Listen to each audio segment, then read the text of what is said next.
Welcome to the meeting of January the 11th, starting at 5 o'clock afternoon session. Would you please stand for the Pledge of Allegiance? Mr. Cowley, would you lead us in the pledge? Let me begin. I pledge allegiance to the flag of the United States of America and to the republic for which it stands, one nation, under God, indivisible, with liberty and justice for all.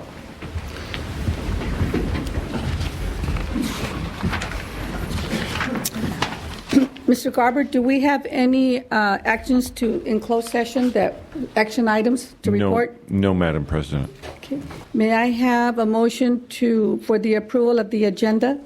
Any items to be pulled or change the order of agenda items? I would like to pull number 2 on the consent. Okay. I move to approve. Second. Please vote. Okay. Wait, Director Mann. Pardon? You haven't voted. Oh, I'm sorry.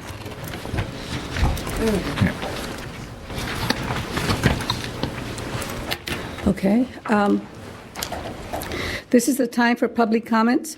I would like to limit the speaker to 5 minutes. As you come before the mic, please state your name and address for the record.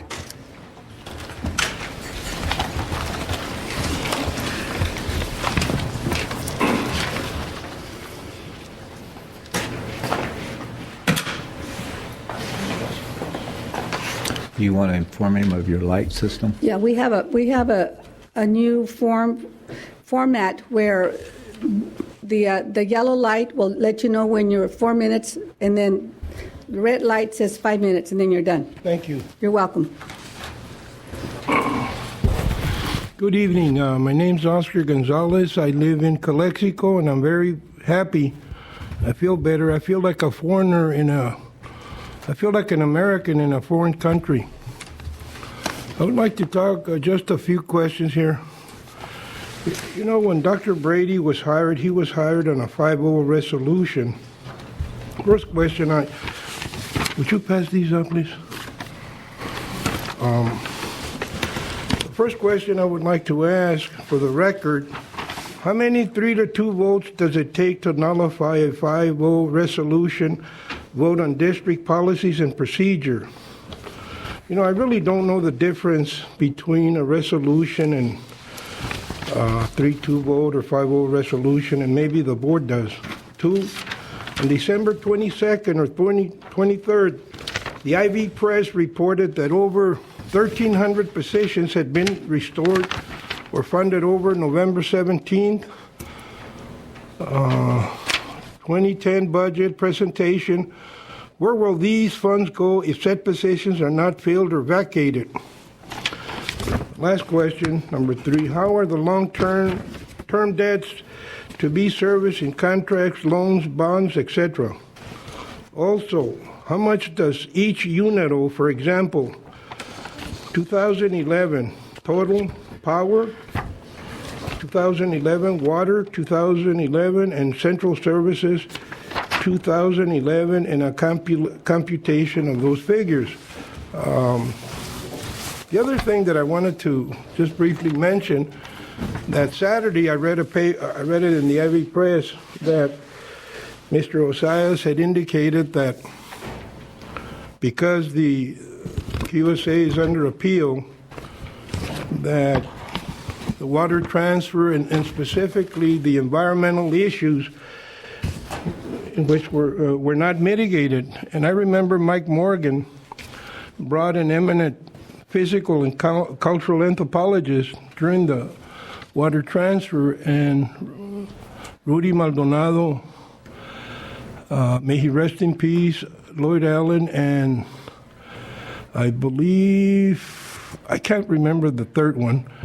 I know Mrs. Mendoza voted against it, and Bruce Kuhn.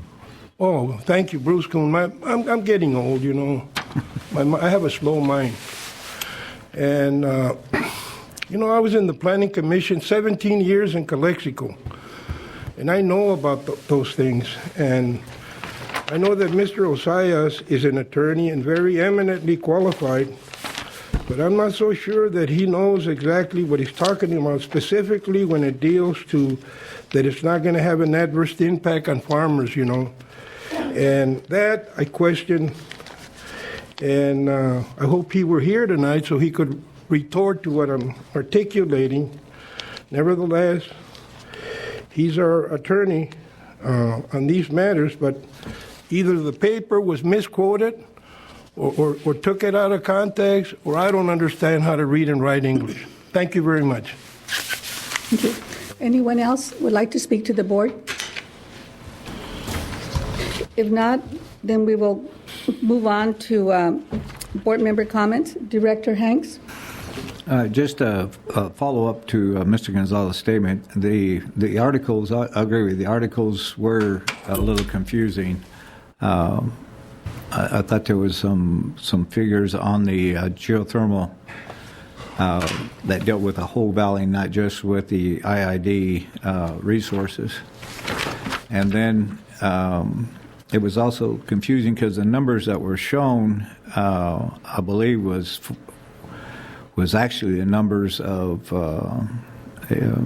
conserved water, and not necessarily water that was conserved by fallowing. I think that there might need to be some follow-up from our public relations people to kind of get that squared up. Thank you. I'll be attending the Colorado River Board meeting tomorrow in Ontario, and then I just want to say I know Greg Broking and Mr. Garber were at the Farm Bureau Water Committee last week answering questions that Farm Bureau had put forward. And I was at the Farm Bureau meeting yesterday, and 3 or 4 of the gentlemen that were at the meeting I talked to individually, and they were very happy with the way Mr. Broking, Mr. Garber conducted themselves and answered the questions that they had put forth. So they seem to be pleased with that. So thank you for going down there. Director Desert? Yes, I had a comment about the same article in the paper, and it concerns me because it sends a message or takes a direction of the IID going in a certain area based on a certain director's words that are spoken or being presented to the newspaper. And I'm new here on the board. We have a governance manual that I've been trying to get familiar with, and I'm just concerned that maybe we need to revisit that governance manual in regards to issues such as this.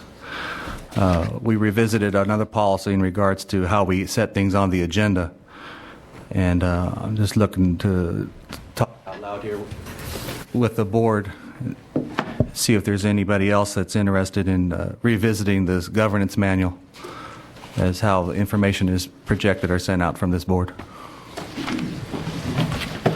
Director Sanchez? I have no comment. Dr. Brady? Yes, ma'am. Madam President, I have 3 things. One is the Griffin Company, the company retained to do the new general office building assessment, has been in this week talking to staff, and along with our recommendation last week, they also were hopeful that the board or you as president would appoint an ad hoc committee to work with during the process over the next 3 months. So as quickly as convenient, we would like 2 board members to work with. Mr. Garber, can we do that? If it's not on the agenda, can I just appoint 2 board members to work ad hoc with that consultant? Mr. Garber? I think that's more like direction. It would be nice if it were agendized, but I think that can be something that's direction. Okay, I would like to serve on that ad hoc committee. Anyone else from this board would like to serve? Director Menville? Okay, Director Menville and myself will serve. Thank you very much.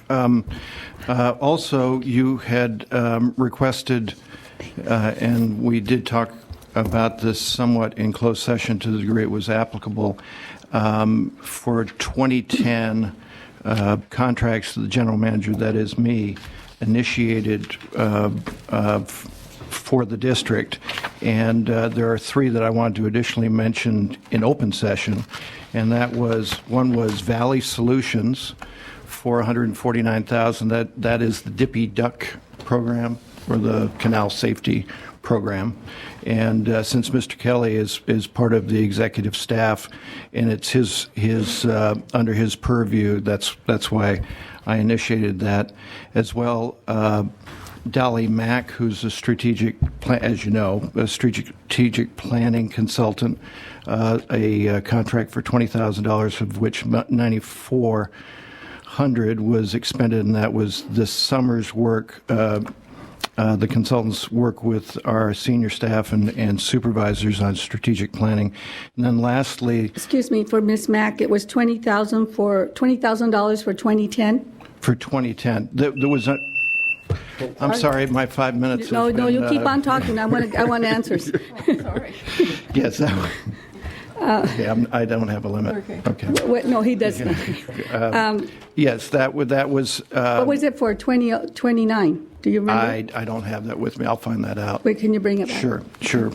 And then lastly, as asked about Mr. Dennis Chinaev, he was retained in May of this last May, and the charge was to provide a report on how IID could promote interagency communication and coordination within the Valley. Mr. Chinaev has prepared a report on his findings, which Mr. Kelly and I have reviewed. The report has a number of specific recommendations offered to improve the frequency of contact with our counterparts in the cities and county and the quality of those contacts. Among the recommendations is to significantly boost the district's presence at city council meetings and meetings with city managers and selected staff members. Kevin and I are still working on that. We'll be bringing that forward as specific recommendations to the board. Some of the recommendations are for board member outreach, and some is for general manager outreach, and some is for outreach from Mr. Kelly's organization. Mr. Chinaev finished his work about a month ago and has completed the contract from... When was he hired? When did you hire him? In May. Of last year. Yes. And in all that time, we haven't had a report from him. This board was not aware of his deliverables, the scope of the contract, and I had hoped that by this meeting you would bring that information to the board in written form, not just a verbal report. Well, we will develop a report. This contract is not unlike contracts perhaps with Dolly Mack, with Matrix, where they make organizational recommendations that we don't necessarily act upon immediately. So, this is part of the process of organizational planning. We will be bringing that back. I understand that with Matrix and with Dolly Mack, we had reports, we had written forms. With this Dennis fellow, we have nothing. And so, and he got paid, what, about $140,000? Yes, ma'am. And to this day, I still don't know what he did. As far as going to council meetings and the county and all that, as I said, this board is well qualified to do that, and we have a fully staffed, competent public affairs department that could do that as well. So until I get the report, as you call it, or his service agreement, or the scope of deliverables, I don't know whether it was a good deal to hire him or not, because I don't know. I understand. And I hope that in the future you would keep the board informed as your ideas and what you perceive that we need to do to make us more effective. And any other comments? And just to let you know that Mr. Broking, myself, Mr. Ajayan, and other staff will be in San Francisco tomorrow giving presentations to Standard & Poor's and to Moody's regarding the, I believe it's an $85 million electric refunding. So we'll be there all day giving presentations. I would like to recommend that when you go and speak to these bond people, that you take one or two board members with you. In the past, we've had Lloyd Allen, who was a past board member. He was very successful in telling the ag story when we went to meet with the bonding companies in San Francisco and New York. So I would it's too late now, but I would recommend for the next trip to ask 1 or 2 board members to go with you so they can tell our story here in the Valley. Absolutely. As is the usual practice in other organizations, I would recommend that the board president, the standing board president at the time, be the designated That board or member. any other board member that would like to attend. Director Menville. Yeah, Dr. Brady, on the report on the service agreements with the GM's office, I think in the future what would be helpful before you go ahead and get a contract with some of these people, that you at least discuss it with the board at the board level. And because like Director Mendoza says, we're out here in the public and we hear about some of these people floating around, but we're not quite sure what they're doing. Understand. We get asked questions, and it's hard for us to give an honest answer about how the ratepayers' money is being spent. Understand. Okay, thank you. Especially they're duplicating what our staff is already doing or should be doing with direction. So, any other comments? Dr. No, Brady? ma'am. No, ma'am. Mr. Garber? No comments, ma'am. Okay, we will now go to the consent agenda. May I have a motion to approve? Move to approve. Well, is there a second? And the only item to be removed for discussion is item number 2. Right. Correct, Director Hanks? That's correct. Okay. Please vote. A second. Second. Director Sanchez. Please vote. Okay, moving on to information. Number 1, governance. That would be Tim Kelly. President, is that? Yeah, Mr. Kelly, your update on the Imperial Valley Economic Development Corporation, your quarterly report. Thank you, President Mendoza. Tim Kelly and fellow board members. Tim Kelly, President and CEO of Imperial Valley Economic Development Corporation. We're here to give a report on the activities of IVDC. And first of all, you have an insert into the book that was passed out, which is our annual report to our investors. I just wanted to go through a couple points with you. As you know, when I was hired, we set up a five-year plan and also goals for the organization. Under business development, we've met our goals every year and have seen a steady increase. As a matter of fact, we've made it more stringent on how we report to our board the companies that we are working with. In addition to that, financial goals were set for the organization, and we surpass those goals every year. As a matter of fact, when I came aboard, our budget was $195,000. You can see that last year our actual income was $702,924, almost doubling what our goal had been for the year. And I want to just point out, at a time in which our board of directors felt we should decrease our budget, we doubled our income.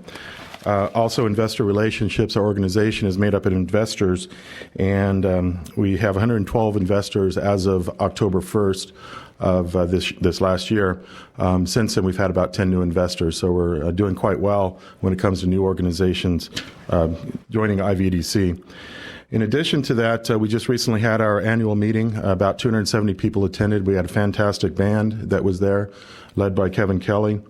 And we had board members and staff that attended. And I want to let you know that it's very appropriate to have the staff at these types of events because we work very close with the staff of the Imperial Irrigation District. And I want to point out Patrick Swarthout, Jennifer Goodsell, Rosa Maria Gonzalez. I think we almost have a couple meetings a week with Rosa Maria, Susie Carrillo, and Tina Shields, Carl Stills, and David Kolk. We're very engaged in not only the agriculture parts of that IID is involved with, but also the energy. And this last year, we attended over 13 trade shows, and kind of put it in perspective. The reason we attend trade shows is to try to bring new companies to the Imperial Valley and, of course, investment. Put that in comparison, some of our partners in surrounding counties attended maybe 1 or 2. In many cases, they attended only because IVDC was there. So 13 is quite a large number, but that is kind of what leads to the amount of business that we've been bringing to the Imperial County. The 2 trade shows I wanted to talk about in particular were the solar show in Los Angeles, and also the Geothermal Resource Council, which were attended also by IID staff. And I want to let you know it's very important to have staff at these trade shows. They're able to answer a lot of questions pertaining to interconnection, transmission, and the cost of doing business in Imperial County, which I can give them that information, but doesn't mean much coming from me. And that has been very helpful. I think it's really been an eye-opener for the IID staff of what the misperceptions are out there about the Imperial County and about the IID. So that's been a real benefit to not only IVDC but to the community, and I think it'll help IID participate with the new companies much better. In addition to that, we held several events. Our Taste of the Valley, which is coming up, I did provide you with the flyers, a celebration of our agriculture here in the Imperial County, our renewable energy summit, which last year we had over 550 attendees. This year we expect to surpass that. In addition, we're adding 2 additional events. One is for international trade, mainly with Asia, and at the end will be SCAPA will be attending, as well as Southern California Association of Governments. We held a USDA jobs forum, which led to the funding for additional staff for the USDA locally, a USDA biofuels forum, which led to the Imperial County being considered as an area for funding for the USDA. And we received a grant from the USDA, the RBOG grant, which is looking at converting agriculture projects into energy and other types of materials such as housing products. And then recently the ATIP program, which is the Agriculture Technical Transfer Program, which I just attended a meeting yesterday in Albany, California. Currently, several projects that we're working on. I think you could talk to IID staff and they could tell you the number of renewable energy projects that they are in the queue or that they're currently working with. And we're working with most of those in cooperation with the IID. In addition to that, many projects are under construction, such as Energy Source, who we've worked with, and Green Hunter Energy. And then what we expect to see soon is the job creation and then the taxes. And of course, those companies will be using energy, which will be a benefit to the IID and the ratepayers. I wanted to point out the publication we just put out. I think we all know that last year we saw quite a bit of negative press nationally, and this has been a real challenge for the Imperial County. But to be honest with you, we get a lot of people calling us wanting to get that straight answer, and so we've actually been in publications such as the Wall Street Journal, New York Times, and getting a lot of press. Result of that has been hundreds of thousands of website hits per month. As a matter of fact, we've hit as many as 700,000 in 1 month, which is more than the entire state of California's marketing organization. And I think it's been over 4 million in the year. And so this is called Abundant Opportunities. It gave us an opportunity to get our message out there. This is going to be on our website in a format that can be easily read. It'll also be translated into other languages, which we will be able to use in our marketing efforts. And I think that you can see from it is done very well. We've had a lot of positive comments about it. And so with that being said, the IVDC and our board of directors have been working very hard. We've had positive momentum in the last 5 years. We've gone into a global and national recession, and I think our organization has moved in the opposite direction, increased our income, increased our staff, increased our marketing efforts when other areas were not, which I think positions us in a very good location or place to take advantage of the next wave of economic opportunities for this region. Thank you, Mr. Kelly. Director Sanchez? Mr. Kelly, as you put the pieces, you're the Economic Development Corporation of Imperial County. As you put the pieces together, how do you portray the IID when developers such as geothermal, solar, when they come to you and they start asking you for help, the contacts and the benefits of Imperial County? How do you, one is, what are the questions on IID, and how do you portray the IID when on the frequently asked questions? Well, first of all, the IID plays a very important part. Obviously, agriculture, renewable energy are 2 largest sectors that we're working on. And I think the IID plays a role in every part of that. The IID staff has been very supportive. They're there to answer the questions. I think we have meetings almost on a daily basis, if not weekly basis, with IID staff. And recently we've been meeting with David Kolk. There's a lot of negative perceptions out there, and I think that I've expressed that in the past. A lot of misinformation about the rates of IID, the transmission, interconnection. And I think when Carl Stills was at the solar conference, numerous people recognized the Imperial Valley because of our marketing efforts, but their comments to us was that the IID is too expensive, it's hard to work with, and I said, that's interesting because we have Carl Stills here to answer some questions, and when they walked away, they said, wow, we've been getting bad information. So want to let you know there's people out there, this is a competition. We're competing with other communities, other counties, even other energy companies for projects, and other developers who want to take their projects elsewhere. So it's in their interest to play off ideas in a negative light, and so it's important that we are out there protecting ourselves. And once again, having the IID staff there is very beneficial. Many of the projects we work in are not in the cities, they're in the county, which is where a lot of the projects, such as the agriculture projects or the renewable energy projects, are going to take place. Mr. Kelly, are you done? Are there any companies you know of who are looking to pull out because of IID? Well, they've told us that they're going to pull out, and I think that what we've seen over the last few years is that many of the companies that came here were not well financed. They were developers that were hoping to take advantage of the easy access to the IID and the low cost of doing business, and then bring in companies, and they were not able to sustain themselves long enough to do that. So it's really not the fault of the IID. It's really the fault of those companies not being in a good financial position. What we're seeing now is a lot of companies coming to us much more prepared, better financial backing, and those what we consider real projects. When in your discussions and you're trying to bring the companies in, what have you found as far as your competition? For example, other economic developments in other counties or areas, what have you found that's been beneficial that the IID offers that those areas don't? Well, number one is the accessibility. But we're able to formulate the meetings on a very quick basis. And believe me, I feel very bad when I have to call staff of IID or David Kolk at nighttime and say, by the way, we've got a company coming in tomorrow that would like to meet with you. As a matter of fact, we have meetings with probably about 7 meetings today with 3 to 4 different companies. And one of them we didn't know until 7 o'clock last night that they were coming. Another one we didn't know until Friday what the schedule was. So the accessibility, the desire of the staff, many staff actually have called me on their days off to be there when we had these companies that could only come to Imperial Valley on a Friday, because they knew that it's very important that they meet with IVDC staff. And so I think number one is accessibility. Yes, there are some challenges. I think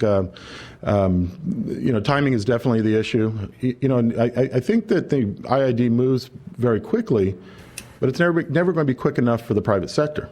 We may be the fastest to permit, we may be the fastest for interconnection, we may be faster than everybody else, but I think you're always going to hear from the public or from the private sector that's not fast enough, and that's just the way it is. Any other questions? In the year 2010, how many companies or businesses have relocated here in the Imperial Valley? Relocated to the Imperial Valley 2010?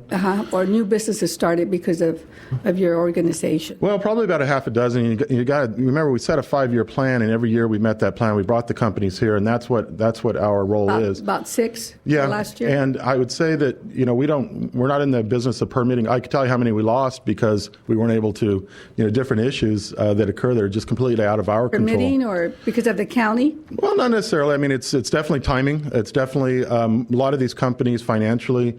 When we went into the recession, companies were financed. Now they're being asked to provide twice as much funding that they were being asked the year before, and so their business models have had to change. The other thing that's occurred is that many of let's just face it, it's not only the local permitting, it's the state, California Energy Commission, the PUC has been very slow to move these projects forward. Okay. The funding from the state for different projects and the requirements that they've made, we thought that they would move forward quicker. Okay. Any other questions or comments from the board? I'd just like to make a comment. I said on this board, Tim does a good job in getting the developers, agencies to come. I think as a county and as one of the permitting agencies, we need to take a look and see how we can make it a little bit more developer friendly. I think that is an issue with several of the developers that come. Yeah, I would just like to say, Tim, I know you've built the organization up, and I think you've done a lot of good in trying to get people to come here to the Valley and take a look at the Valley. I think the one important thing is that we try to get you guys, the county, and the IID pretty much on the same page about what we can and cannot do here. The county's got their issues, we have our issues. You have to deal with both of us in trying to bring businesses here. So I think it's real important that we're all trying to work together and to try to bring people here and create jobs. Mm-hmm. And let me just add that, we've had a lot of groundbreakings with projects. I think one of them, El Centro, the University of Phoenix, is a project that we actually marketed in China last September a year ago, and is now, they're getting ready to move in. It's about a $20 million investment. We're turning away more projects because the infrastructure is not there, and people need to react very quickly. There's time frames in which money needs to be spent. We have 10 letters of intent at the Mesquite Lake. We met with a company today that has 100 investors that they're ready to bring them. The questions are, when's the Mesquite Lake going to be ready, or I should say the Keystone planning area. When is it going to be ready so we can tell these investors it's time to spend money? And the longer we wait, we just keep missing out. I think that Mike Kelly mentioned it. I mean, the money's there. We've got the businesses, and we just don't have the infrastructure in place. So that's one of the things that would really help, is to help move that project forward. A lot of the work's already done. The planning, the zoning, the engineering has actually been completed for the water and the sewer plant. Brawley's ready to start moving forward delivering water. The sewage plant is ready to be built, but there's a lot of financing that needs to take place. And like I said, 10 letters of intent, 100 other companies we're working with that are ready to move today. That's good news. When did you start your corporation? How long has it been? The corporation's been in existence since 1999. And when did you take over? 2008. It was actually April Fool's Day, 2005. You've come a long way. Well, thank you. You really have. I'm amazed at all you can do. And as far as money for the infrastructure for Mesquite Lake, have Imperial County drop its lawsuit against the IID, then we'll talk. Thank you very much. That's my message to them. Thank you, Mr. Kelly. Okay. Any other questions? Okay. I'd like to acknowledge past director. Question, ma'am? No. I would like to acknowledge Mike Abadi. It's back there. You were going to go Lulu. We have now item number 5, Dave Cloak, Energy Matters.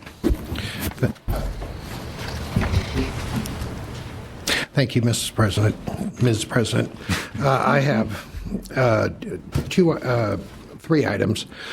First, I'm pleased to announce that the district has hired a new chief engineer who's going to take over responsibility for transmission, system planning, distribution engineering, and system protection. His name is Joel Ivy. He is...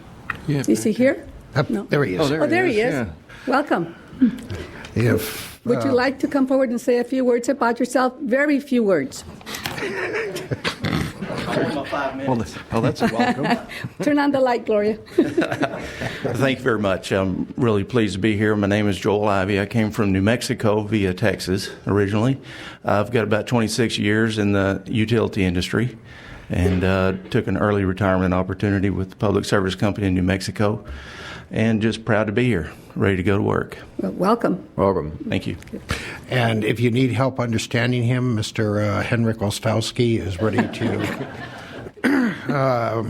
interpret as he talks. Recognizing the importance of our transmission expansion plan, I've moved Mr. Juan Carlos Sandoval and put him in charge specifically of making sure that we have all the transmission constructed between now and 2013. Very good.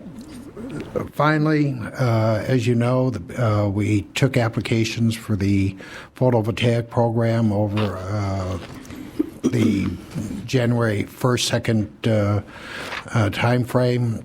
We had $4.2 million available for solar photovoltaic rebates. We received applications in excess of $8.5 million. People were camping out beginning New Year's Day, Saturday, at 11 o'clock in anticipation of the doors opening Monday morning at 7:30. Hopefully, we'll discuss it further based upon complaints from people that didn't get the money. But it bothers us that we're giving away $4.2 million and creating ill will in the community as opposed to tremendous joy over being one of the most photovoltaics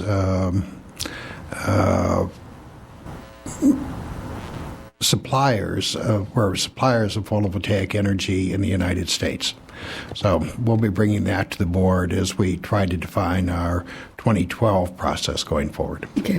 Questions from the board for Dr. Kolk? On the last item, I received an email from a gentleman from La Quinta that was concerned that a supplier camped out with multiple applications. And I thought all the trouble we'd gone through in setting this up, I thought we had that pretty well figured out. But there was a difference. Last year, we had developers who did not have occupied homes. So a KB home decided to go photovoltaic, so it built 10 homes unoccupied and then came and requested 10 rebates. We didn't have any of that this time. What we had here were installers, were PV companies going out and selling projects in anticipation were dependent upon getting the rebate. And we hadn't foreclosed that opportunity going forward. I imagine next year we're going to, but we don't know how. If a installer spends all year marketing essentially our program in anticipation, goes to Mr. Sanchez and says, I will sell you a PV system if I get the rebate or you get the rebate from IID. So he got, in one case that we're dealing with here, 31 customers signed up and ready to go so that he was there. If he didn't get it, then I assume that none of the 31 customers would have gone forward, at least not this year. Are all of the commercial dollars spoken for? Twice over. So, again, we have an industry that's developing here in the Valley of getting money from the IID and the rebate industry. And developers are going to large companies, government agencies, whomever, and offering to sell them solar power at a slight discount from our rate. So they may go to Kohl's or El Centro and say, we will put in a 300 kW system. You can't use the tax rebate, so we'll take the federal and state tax rebates, we'll put the money up, we'll get the IID rebate, and then we'll sell you the power for the next 20 years at a penny below whatever IID is doing. There's a number of these that have been working with ag industry and government agencies that are going forward. In the string of emails that we had with this gentleman, I think I forwarded those to you. Yes, sir. And there was a question whether he would qualify as a contractor. Was that it? Or there's two. First, he said that he called the district and was told that we'd be open for rebates on the 5th.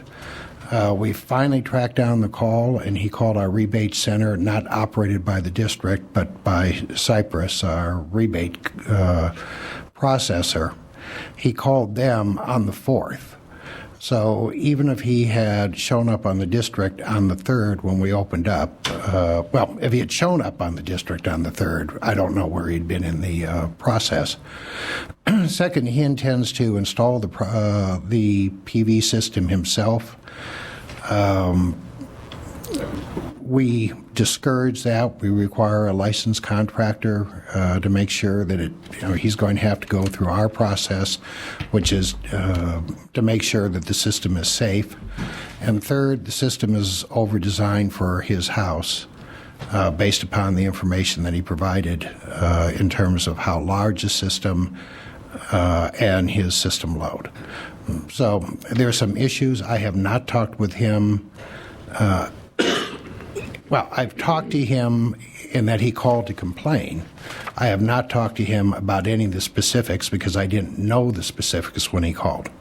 So since then, and the string of emails that went around this weekend, we've tracked down some of the information. Well, if it is an issue and he doesn't qualify, I'd hate for him to show up next year and be in line and then run into another problem.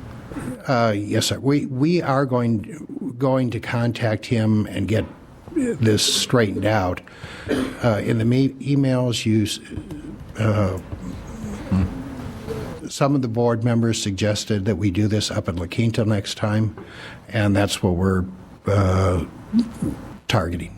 Okay. Director Sanchez? I have a string of questions. On the commercial, how many of the commercial of the photovoltaic were going to government agencies?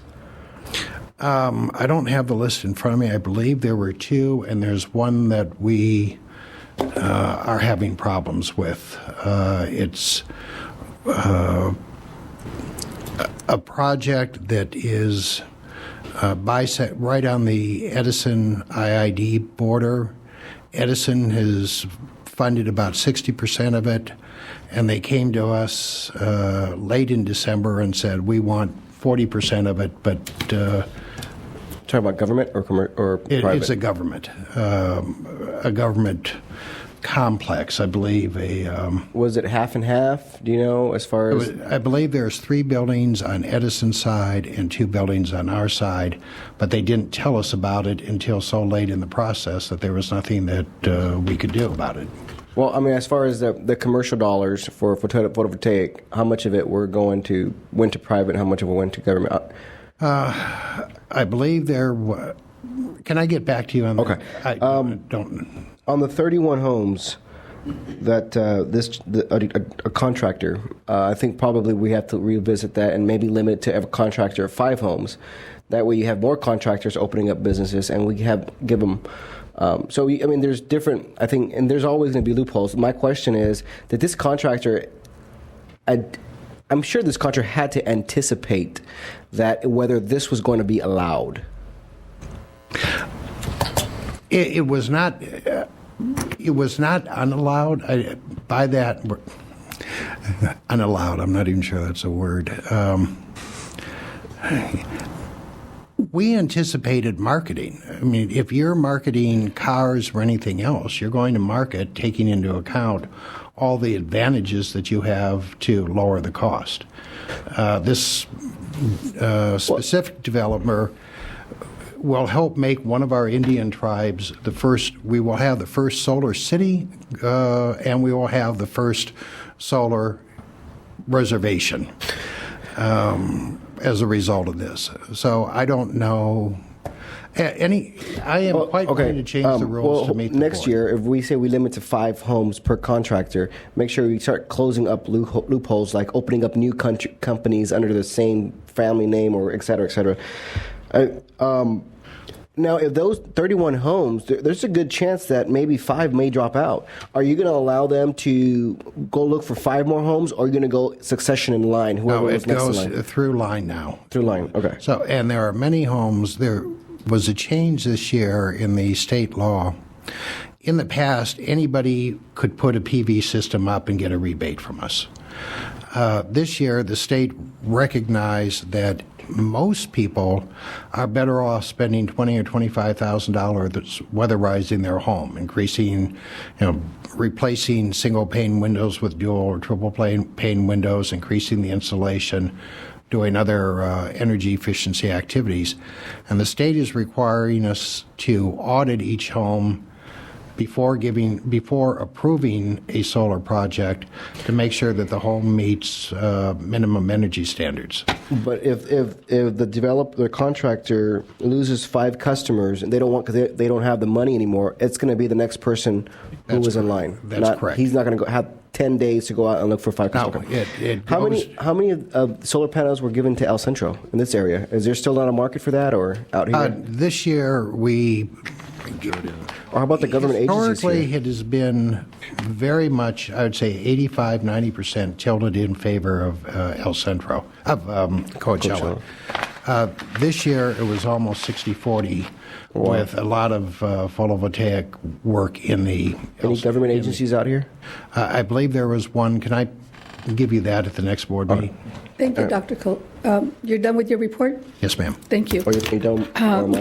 Moving on to item number 6, Nyland Substation Upgrade Major Work Authorization. I believe Dr. Koch and Juan Carlos Sandoval will be the presenters.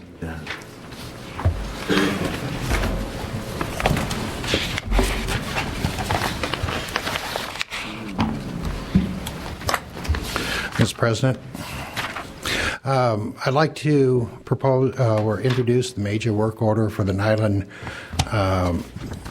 substation upgrade. This is part of the Sun Peak Solar project, where Sun Peak will provide up to 23 megawatts of energy and green attributes for delivery to the district at the Nyland substation.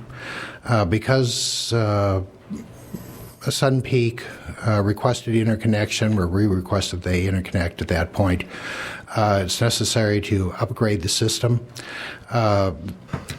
There is insufficient transformer capacity at the site, and it's a very old substation. Sun Peak has agreed to pay $500,000 and upfront an additional $1.5 million, which we would pay back in 5 years with no interest.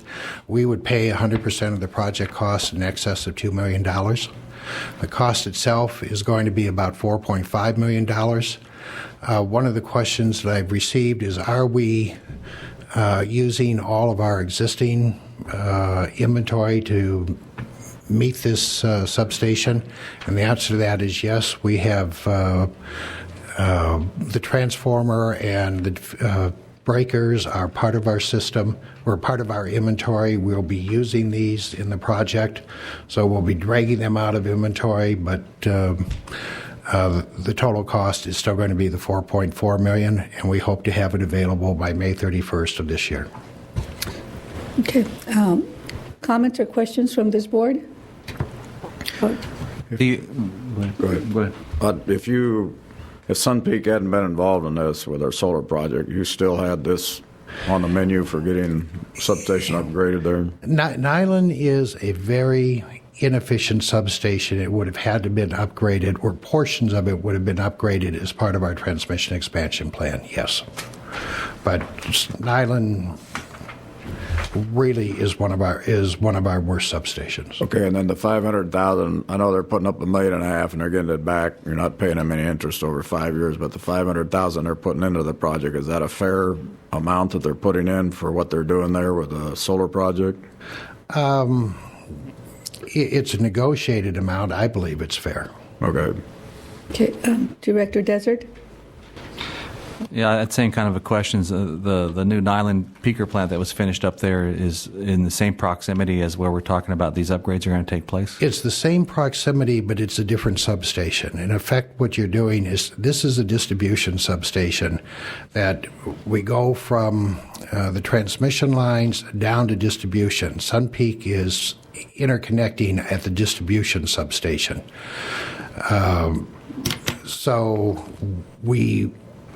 The Nyland peaker substation is a relatively new facility, but the distribution substation is a old substation that needs to be upgraded.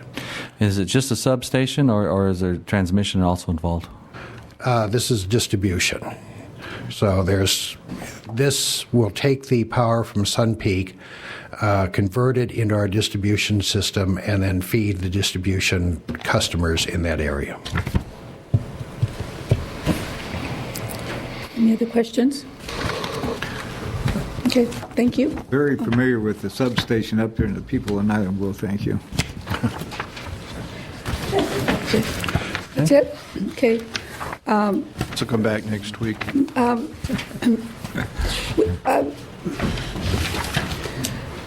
regarding the Irby contract, I believe we have staff here from La Quinta that need to get back home. If you would like, Director Hanks, can we take that out of sequence and do it right now? You don't mind? I don't mind. Okay, then let's go on to item number 2, page 7 on your agenda, Mr. Escalera.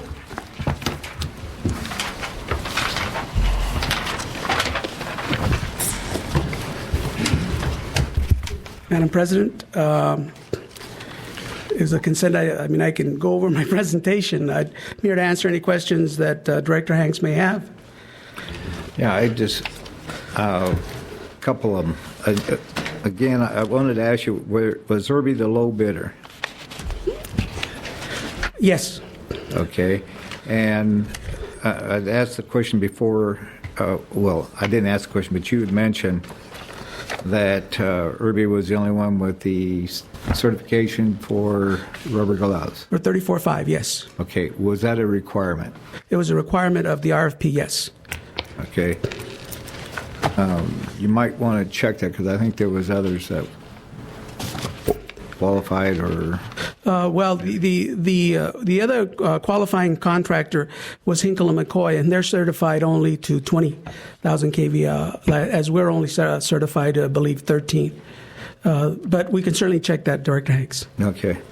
I don't think that's really an issue at this time, but, you know... Yeah, I just received, that is, something from IBW saying basically, you're correct. They glove up to 20 kV, yes, but they're ready, willing, and able to get certified like in a nanosecond to go 34.5. I had the opportunity to talk to one of the representatives of one of the qualifying bids and made that aware to me. But as you well know, it's really kind of information that probably could have been used as part of their submittal, right, so that the evaluation committee could have taken that into consideration. It's kind of hard for me to go back and try to... My concern was with other bids that come along, mm-hmm, that they not be automatically excluded,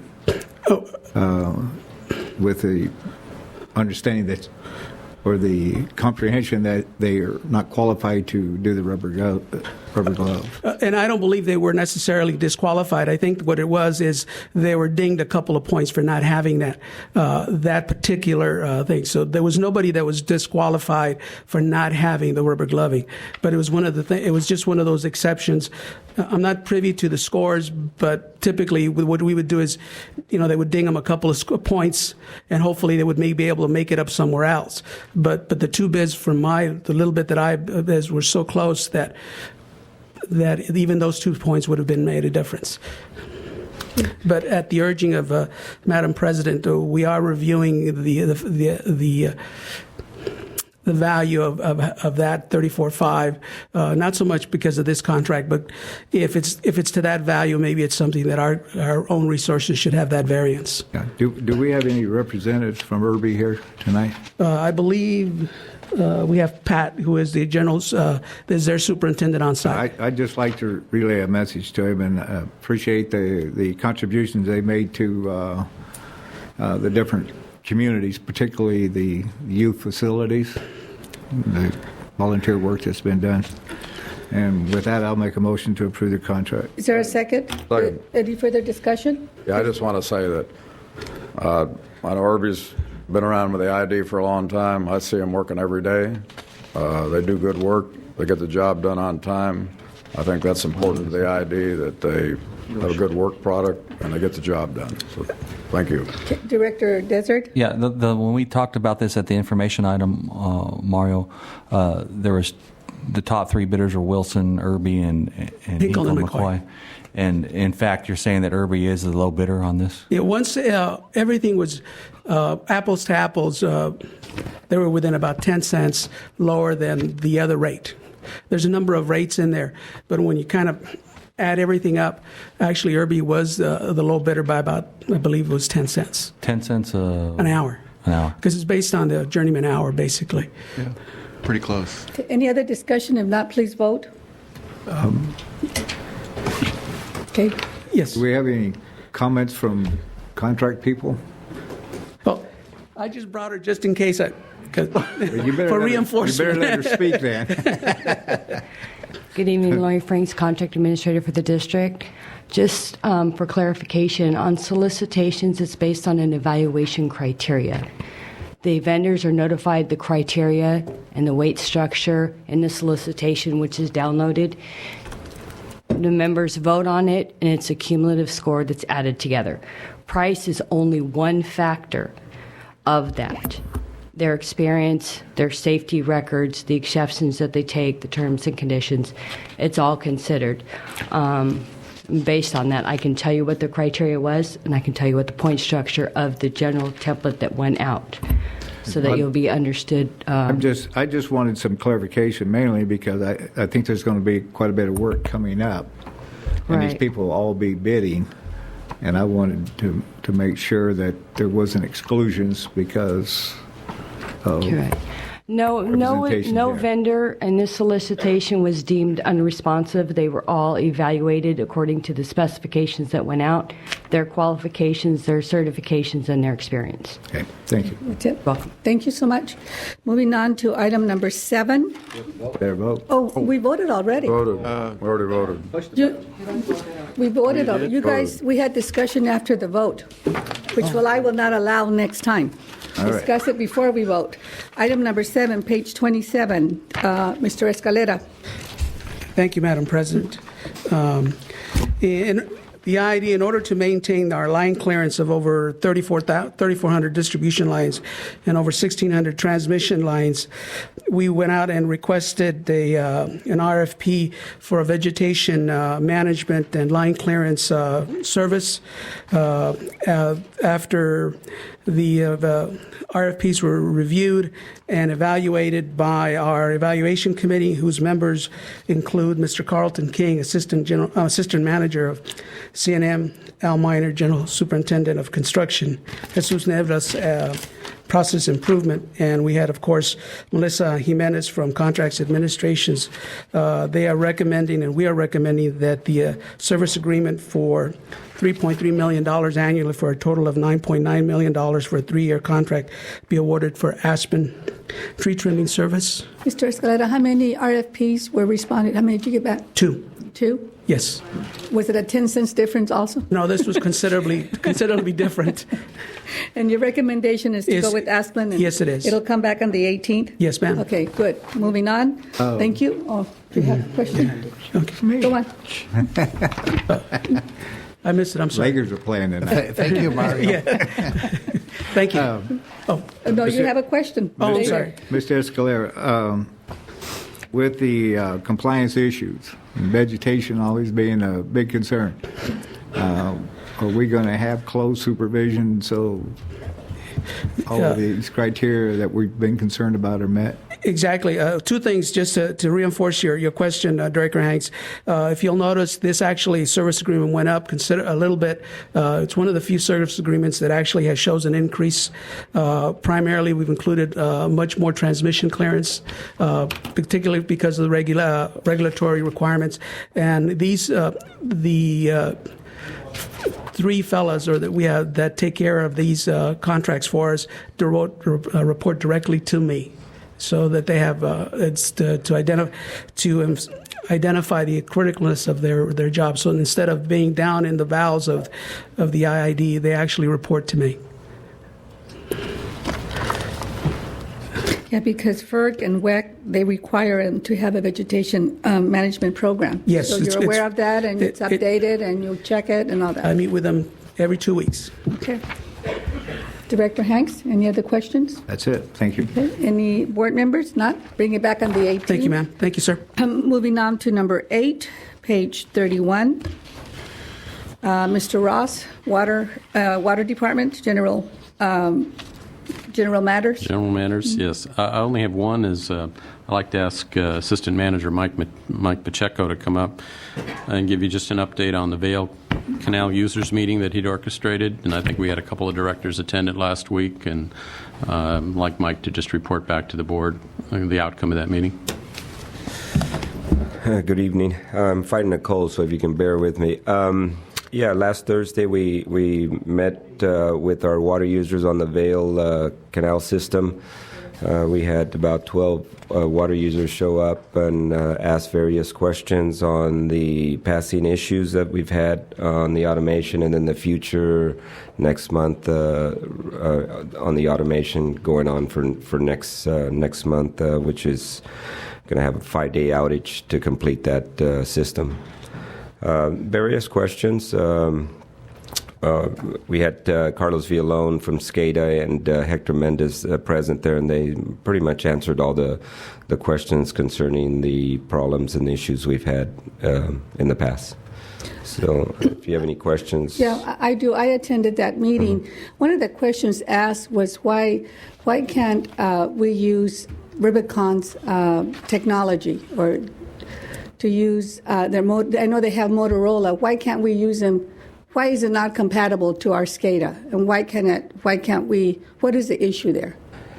That one I'm going to refer that answer to Carlos Villalon, because he's more up with the SCADA communications than I am. So maybe Carlos can come up and answer that. Yeah, the only issue is that anytime you have sometimes a controller computer out in the field, you have to adapt a radio to it. You could go to various vendors. Each vendor has its own radio system and protocols. It just so happens that Rubicon standard is Motorola systems. We've had other standards implemented for years in the district.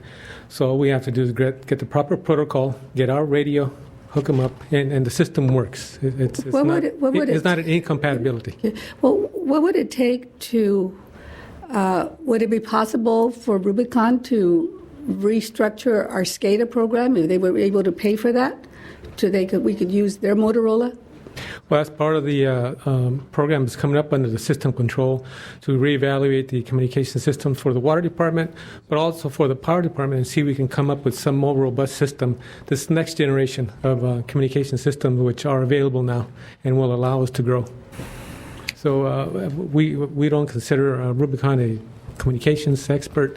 They went to Motorola 10, 15 years ago, started a partnership with them, and they stuck with them. We're looking at other options which we can adapt so that we can grow in the valley and have a really, really solid system. So when you look into those options, are you going to be looking at how it's going to fit with all these automation and the Vail Canal, eucalyptus and all that, and make it truly compatible? And amongst other users, that's one of the key criteria to make sure that the SCADA system is supportable. Yes. Okay. Enlighten me, okay? Because I'm just, bear with me. Sure. If Rubicon was willing to fork out the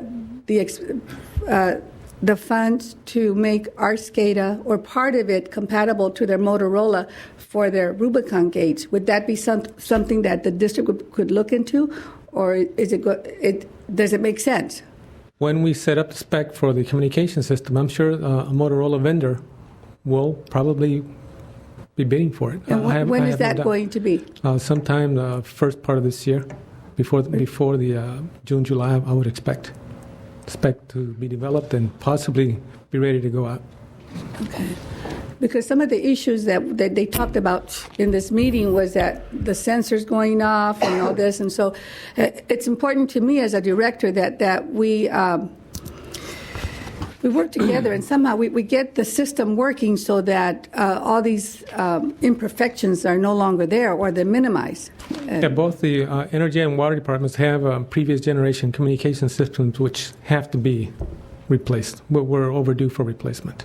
And that's part of this SCP project. Yeah, and make sure that they're all compatible and they all work, And I hate to be installing all these automatic gates and then they're not compatible with our SCADA. So, Director Hanks, did you have a question? No, when I left that meeting, I might have been more confused than I was when I went. I still didn't get a comfortable feeling from staff and the growers that we've got a good handle on it at this stage anyway. Yeah, and that's why we're developing specs from the systems that we've learned from, both the legacy systems which have been in place since 1987 and are still operating. to the most recent system, which we've implemented up to, well, we're going to be installing even more gates this January or February. So we're integrating all what we've learned, going out to the community, the industrial community, for irrigation control, and see what they have to offer. It was a good exchange of questions, both sides. So. This industry is in constant flux because on the irrigation side, most districts have not invested in control systems. The energy side, they've invested for years. They have fully automated system, really robust stuff. They have user groups. They have support. They have a large industry, but it's because they have fairly high cash available. So you're working closely with Rubicon and providing the history and everything they need, so that I just want to make sure that when we fully automate our water delivery system, most of it, that it's going to work, and that we're not going to have problems after we spend all this money and then have problems with it not working, and that's my concern. Yeah, we work with Rubicon as well as other vendors, including water experts throughout the Southwest. Rubicon's good, but they don't have all the answers. So when you work with all these vendors and they ask you for history and you're open with them, you give them the information they need? It'll be part of the process, and has been part of the process. It has been part of the process. 10 or 20 years working with the vendors, with USDA's Phoenix Hydraulic Lab, with ITRC in San Luis Obispo, and other water consultants throughout the Southwest, and including, for instance, attending professional meetings to follow up. Usually we go to these meetings, we're ahead of the curve. We've had one of the largest districts in the Southwest have had the ample opportunity to invest in technology. We walk in and we have 100 of one, and other districts have one of each. I mean, we have quite a bit of experience in the Valley. And Mr. Ross, I'd like to commend your staff. I attended the meeting from the beginning to the end, and they were professional. They answered the questions. They were asked by the growers. Perhaps the growers didn't like the answers they were getting, but I'd like to say that they were professional, and Mr. Morgan was there, and he was not professional, and you guys were professional, and I appreciate that. Well, the farmers have legitimate concerns with the system. It's very large and very difficult to control. They have a high demand irrigation, especially like for vegetables. When they're operating a lot of pumps, they need to have a very flexible system, which the system is really not set up to be. We're hoping to get to that point. No, we're not hoping. We are going to get to that point. Yes. Because we're working towards that. Vegetables. We're working towards that. Yeah, vegetables are a big part of our economy, so we are going to get to that point. That is the issue with the SAP, to answer that kind of a problem. Go ahead. Director Sanchez? Again, I still think I'm glad that we're moving on with the green technology that we're moving on with in our system. I don't know if you saw the article today in the Los Angeles Times where the State Water Control Board Authority is saying that agriculture can save about 5 to 15% because of their irrigation systems or canals, and is not as efficient as it needs to be. Now, granted, the QSA protects us from a lot of gives us protection on some of these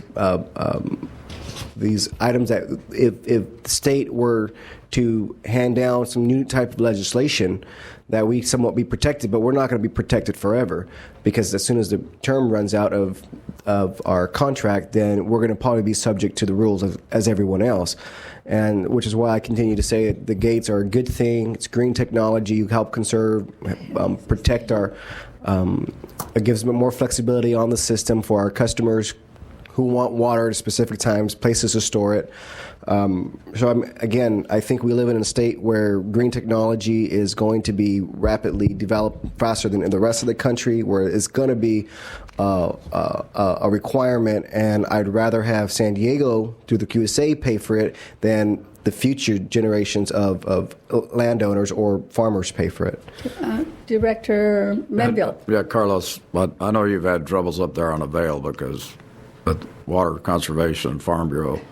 But my question, I don't need the answer today. I know you have a lot of automated gates that are working on a daily basis and make a lot of changes. What is the percentage of failures that you do have in dealing with automation? Is it like 1%, 5%? We might have a call a month, a call a week. Probably once every 2 weeks. Yeah, okay. But I know how important it is to deliver water to the farm, and the growers want the water to their fields, and that's very important because they got irrigators they're paying, and they got timelines they got to meet. But the other thing is in moving forward and spending the money on the automation to keep us, the board, out of harm's way from the farm community, because if you at least give us more frequent updates on what's going on, and maybe that comes from Mr. Ross, to kind of keep us in tune of what's going on with some of this new technology and everything, at least if we get questions about it, we'd have better answers for it. Mm-hmm. I know staff knows what's going on, and you guys have tried to work with them up there on the Vale, but it's been a real problem. And I know it doesn't happen all the time, but when it does happen, everybody goes crazy, and rightfully so. So that's all. And they get all excited whenever the water runs from the tail end to the headland. Right. I did want to commend Hector Mendez, the supervisor for SCADA. He did the bulk of the presentation. He's a really I have a few more comments. right person. I understand the technology. For example, everyone here has a smartphone, or a lot of people have smartphones nowadays. This smartphone that I got in October. Is that a Rubicon smartphone? Well, here's my point toward that, is that when I press a button where it says normal activity, it acts as a silent. Now, this is 2 months old. Am I going to throw it away? No, probably not. Am I going to get another smartphone? Probably. Maybe, eventually. And as well as, for example, on 3D televisions, when Sony brings out that 3D television, they sell the glasses. Their glasses are only available to that 3D television, Sony. You can't use those glasses toward a Toshiba. So when it comes to SCADA, they partner up with people, and they are compatible. But so it's universal wide as far as when it comes to technology and the teaming, and only available because people want to make money. So. Okay. All right. Anything else? I had a comment. Thank I had a comment. Yes. I also attended the event, and it was well attended, and it was very informative, and there were lots of questions on both sides. And as we move forward on this, I just want to know if we're tracking the successes of are we conserving more water with the automation on these trials? Are we having labor savings? Is there any measurables that we can keep track of and bring back to the table to measure the positives and the negatives to move forward? Or do we just start fresh every time we have one of these farmer meetings? That's part of the verification program for the Met, for instance, that we're adapting to our IID system, and which will be adapted to the San Diego County Water Authority Water Conservation Program. These systems are all impacting each other, and you have to determine how much is yielded from one versus yielded from the other, and not to double count. That's all part of this ongoing process to be accurate and to identify wet water. It's not easy. Yeah, I understand that, but and like Mr. Director Menville said, we need more feedback and stay on top of this issue. And there were many concerns on both sides. And I left a little earlier, but a couple items that were brought up was an idea of changing one reservoir to make it the slave rather than the other reservoir. Right. Was that logical, or did that staff take that in, or was that just out of the question? Once the Vale is fully automated with checks and all lateral headings automated, we need to look at reoperation of that area. Right now, the upper third is manually operated. We still have to stick with the old basic manual operation and in coordination with the downstream. And are we going to continue to focus on the Vale and the eucalyptus on these trials? Or are we going to go out and start building this infrastructure? What we're doing is, with the SCP System Conservation Program coming on, the consultants which are on hand will be reviewing the legacy system, the newer equipment, and then developing specifications based on where the industry is at, so we can go towards that. And we will be reviewing operations like at the Vale and other areas, but addressing the SCP modules, for instance, the automated headings, instrumented farm deliveries, automated spills, and a mobile device for the Sanjeros, and using those throughout the district. But we will be having to identify pilot areas to initially look at this equipment with the initial vendor that gets the bid. Yeah, I look forward to participating in further meetings Anytime on the issue. We want to meet. You want to meet with, as board or with farmers who are more than open to on this Director ongoing Hanks? project. Okay. You're done? I've got a question Oh, for... okay, then Director Desert. We're done? Thank you, Mr. Villalobos. thank you very Thank you much. so much. On the water wheeling policy, it wasn't brought forward. I know the staff had some changes they wanted to make.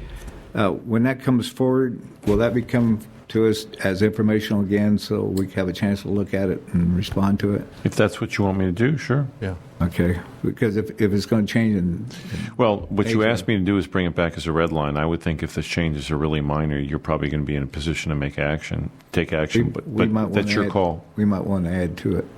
Sure. Well, I'll bring it back as action or info, whatever you want to do. Well, if you could just... It's better if he has changes, it's better it comes back as information than to try to be making the changes when you're going to go to vote on it. Well, my suggestion is you can bring it back for info. Okay, Mr. Barber, you're going to bring it back as information. Thank you. And one last thing. On the reorgs that are taking place, just encourage everybody to follow the HR procedures and make sure that the new positions are properly noticed, and he will give an opportunities to file for them. Absolutely.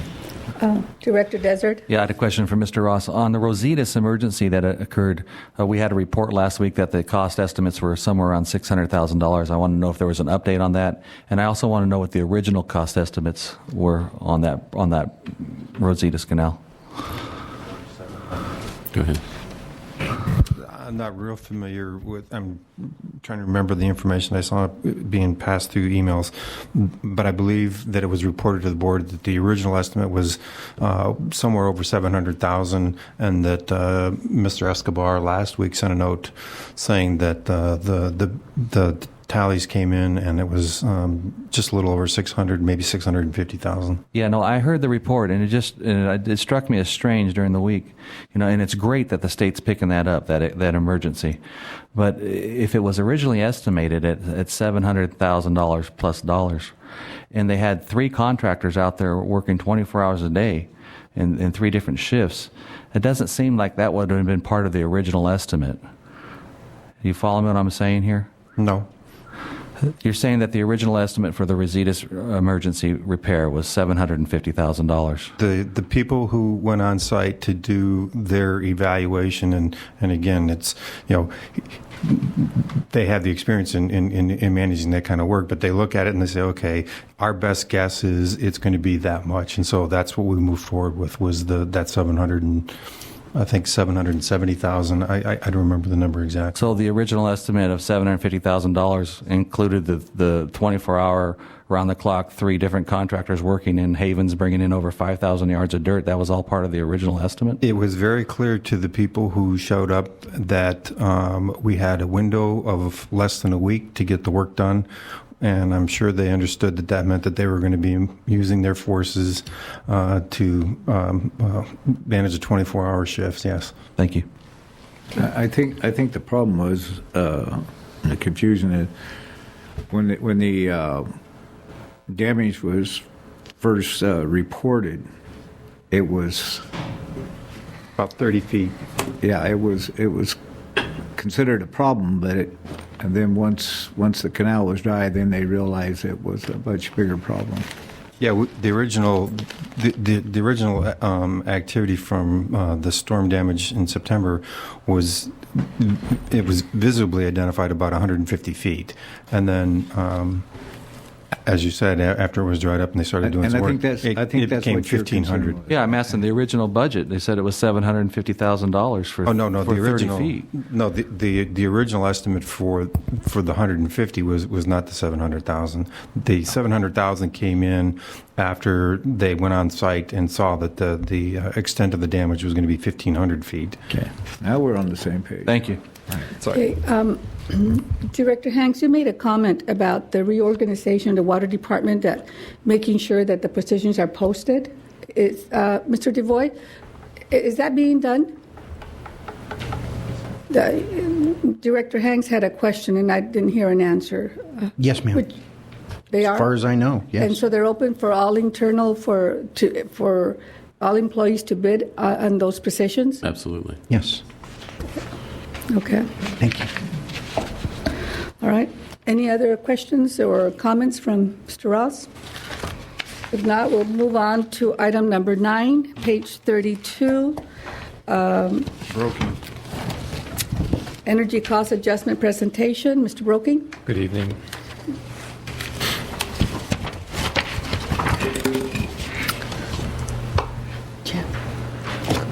This evening, I'll talk about the board decisions that will need to be made moving forward on the ECA, although we're not asking for decisions tonight. I'll discuss some of the historical and projected power supply information that has been previously discussed with the board, and we're suggesting that there be further discussion of this topic at the February 1st, 2011 meeting. Board decisions, either to float the ECA or do not float the ECA. And if the board decided not to float the ECA, there wouldn't be any further action needed at this time. If they do decide to float the ECA, then there would be further action. There's really two decisions to make once it has been determined to float the ECA. Is one, should the fixed and variable power supply costs be floated, or just the variable power supply costs being floated? And this is the historical information that we've discussed in the past, but I think it's probably a good idea to talk about it again. It's been some time since we did have that discussion, and it is very detailed, and give us an opportunity to refresh ourselves on historically what power supply costs look like. Under the base rate expenditures, you'll see from 2005 to 2009 a continuous increase in those particular components of the power supply. If you look at what we call the ECA expenditures, there was pretty much the same thing through 2008, but in 2009 there was a substantial drop in ECA expenditures, and total power supply costs were only $205 million in 2009. That information is broken down in cents per kWh. If you look at the bold total ECA rate recovery for power supply, that's a combination of what's in the base rate plus the ECA component for that particular year. The line right below that is the actual total power supply costs in kWh. And you'll see for all of the years that the power supply costs exceeded what was recovered through the base rate and the ECA. In some years it was quite large. In the last year, in 2009, it was less than a cent, about a quarter of a cent. And then the last line down at the bottom shows the average system rate that the district gets for each kilowatt hour of sale. And that had a slow and steady progression upward from 2005 to 2009. We did the same comparison on projected numbers.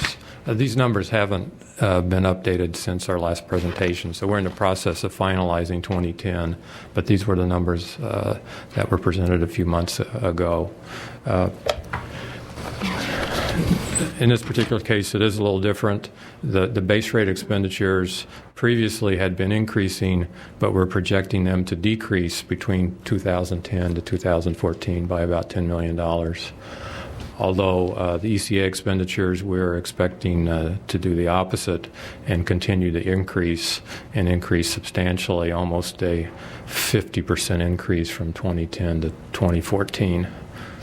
And then the bottom line again is showing the total power supply expenditures going up projected to go up almost $60 million between now and 2014. Then we quantified that in cents per kWh. Here again, the total ECA rate recovery for power supply, we're showing that to be starting at 6 cents, and it goes up to 6.55. The reason why there is an increase there is in our financial forecast, our 5-year forecast, we've put in rate increases at 5% and 6% in 2013 and 2014, and we apply them equally to the base rate and the ECA. And then on the next line, the total power supply cost per kWh still exceed what's recovered through ECA recovery of both the ECA and the base rate, roughly 1 cent or a little over 1.5 on average. And you'll see the bottom line, the average system rate, we're projecting to go from about 13.3 cents per kWh to 15. It holds steady for 11 and 12, and then the 5% increase that I talked about in 2013 kicks in, and then an additional 6% the following year, which on our forecast shows roughly a 15 cent per kWh average rate for each kilowatt hour of sale. And I should say, when I show underfunding, the underfunding was provided or funded through either the base rate and or the reserves for those years.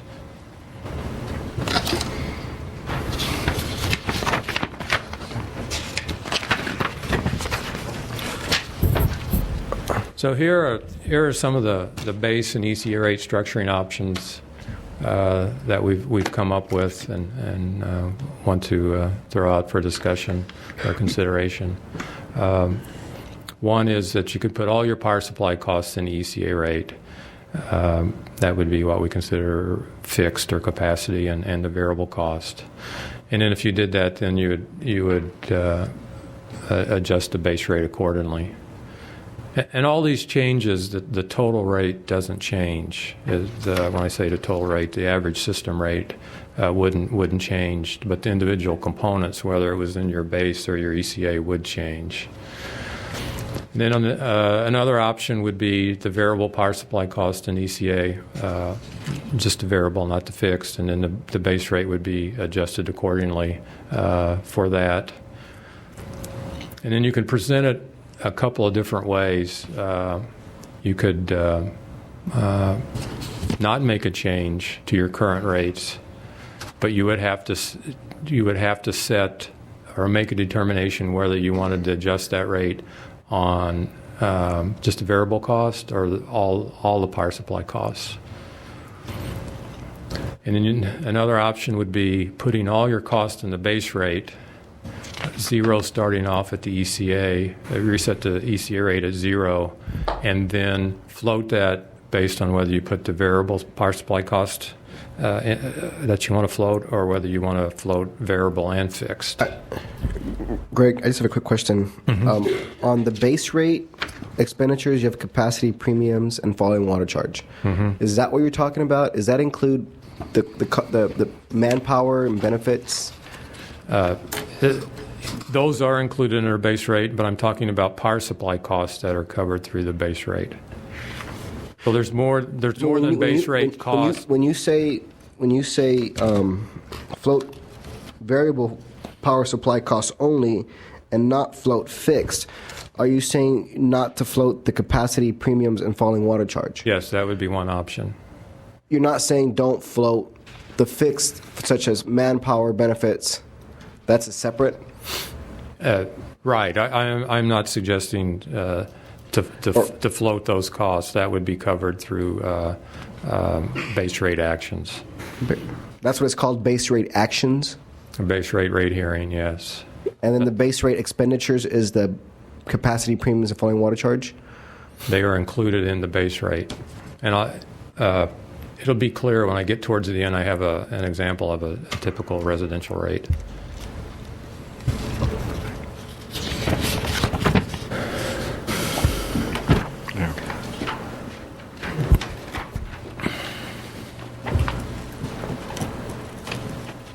So I'm going to start off in the fourth column under existing rates. That's what the residential customer currently rate schedule is. $3.60 per month for a customer charge. The base rate is $7.84. The ECA rate is $5.01. Total rate is 12.85 cents. So and then I'm jumping back to the second column. If you put all the power supply costs in the ECA, and this is for illustrative purposes only, we're just assuming that base would be $234.6 million. What I would recommend if you do decide to float the ECA would be to take the last 12 months cost, power supply cost, whether it's the variable by itself or whether it's variable and fixed, to be your base or your starting point to adjust the ECA. But if you did that, you could see that it would be 7.26 cents that would be in the ECA starting off. And it's just a matter of subtracting 12.85 from 7.26 to get to 5.59, or the 12.85 as a starting point for any adjustment or floating rate the board would decide on. The next column is only variable power supply costs in the ECA. And since you're only including a portion of the power supply cost, the ECA rate would be less than the 7.86, which includes all power supply costs. And here again, it's just as simple as subtracting the 5.03 from the 12.85, and that would put the 7.82 cents in the base rate. We've already talked about the existing rate. And another option is you could move all the cost up in the ECA into the base rate. So that you would start the ECA rate at 0, total rate would be 12.85, and then you could either float the variable power supply cost or the variable and fixed costs combined. So I know it's a lot of information, and that's why we're suggesting we bring it back in a couple weeks to have further discussion, and direction at that point. But we're willing to answer any questions that the board may have. Does the board have any questions or comments? I have a question. On that 360, that customer charge, is that where the fixed costs are, such as debt and manpower and benefits and supplies that we buy, pencils and pens per household? That's generally set to recover a percentage of the customer service operation. What you're really looking at is the base rate cost. That $7.84 that we currently have, almost 1 cent of that is for the fixed cost of the ECA. The balance of that is for all the other expenditures of the district, such as debt service and manpower and O&M expenditures. Okay, so it's in that it's in that line right there. That base it's in the base okay. rate line, yes.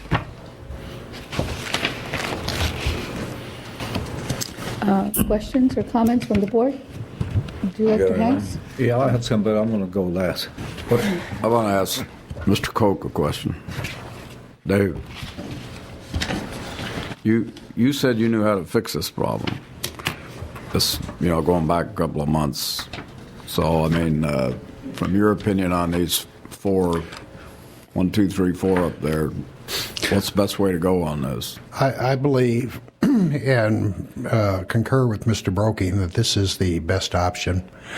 That essentially you take, here we have a $234 million power supply budget out of a total energy department budget of approximately 400 and change. The 165 million of non-energy related cost, and that includes everything that Director Sanchez was referring to, all O&M, everything would be covered in the base rate. And this 7.26 cents, we manage that on a day-by-day, month-by-month basis. We watch it, we track it against our forecast. We have incredibly detailed forecasts of all components of our rate. We know when we start to deviate from cost, and there are people accountable for this particular number. I believe this is the way to go. That's the one where you said you hold the energy manager accountable for what goes into that ECA. Which we are recruiting for right now, and we're calling it a power resource manager, and he or she will be responsible strictly for the district's power supply. Short-term, long-term, that person will be tasked with maintaining power supply stability over time. If the board chose that and voted to implement that ECA on a bill that a residential or ratepayer would jump on the ECA even though their bill may stay stable on the bottom line. How do you explain that to them that their rates aren't going up? Because of this number right here. The total rate that the residential customer would pay is 12.85. And I believe in the majority of cases, customers are looking at their total bill rather than the component. No, I understand that, but I just mean for a long time they've been used to paying the 5.01, and then you jump it to 726 even though the base goes down. But the base goes you still down. pay the same. I understand that, but I think there's a bit of education out there. If you went with that one, that would have to be explained to the public or the ratepayers. That we're calculating it differently and that we're including all components of power supply. And Mr. Broking has also agreed, we're not sure how we're going to do it yet, but to also show on the ECA what percentage that is made up of a green energy premium. So that it would be perhaps less than, and I don't know how we're going to do it or how Mr. Broking is going to do it.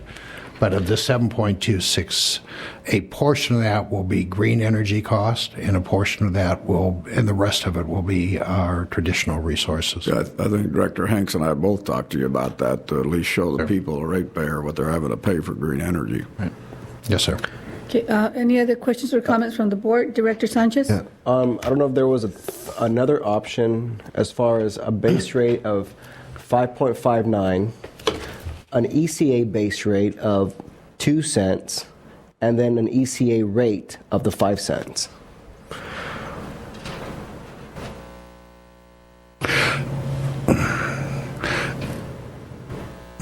I suppose you could break the ECA up any way you wanted, such that forecasted sales times the 7.26 cents equals the $235 million. If you wanted to break it out into subcomponents, that's the board's preference.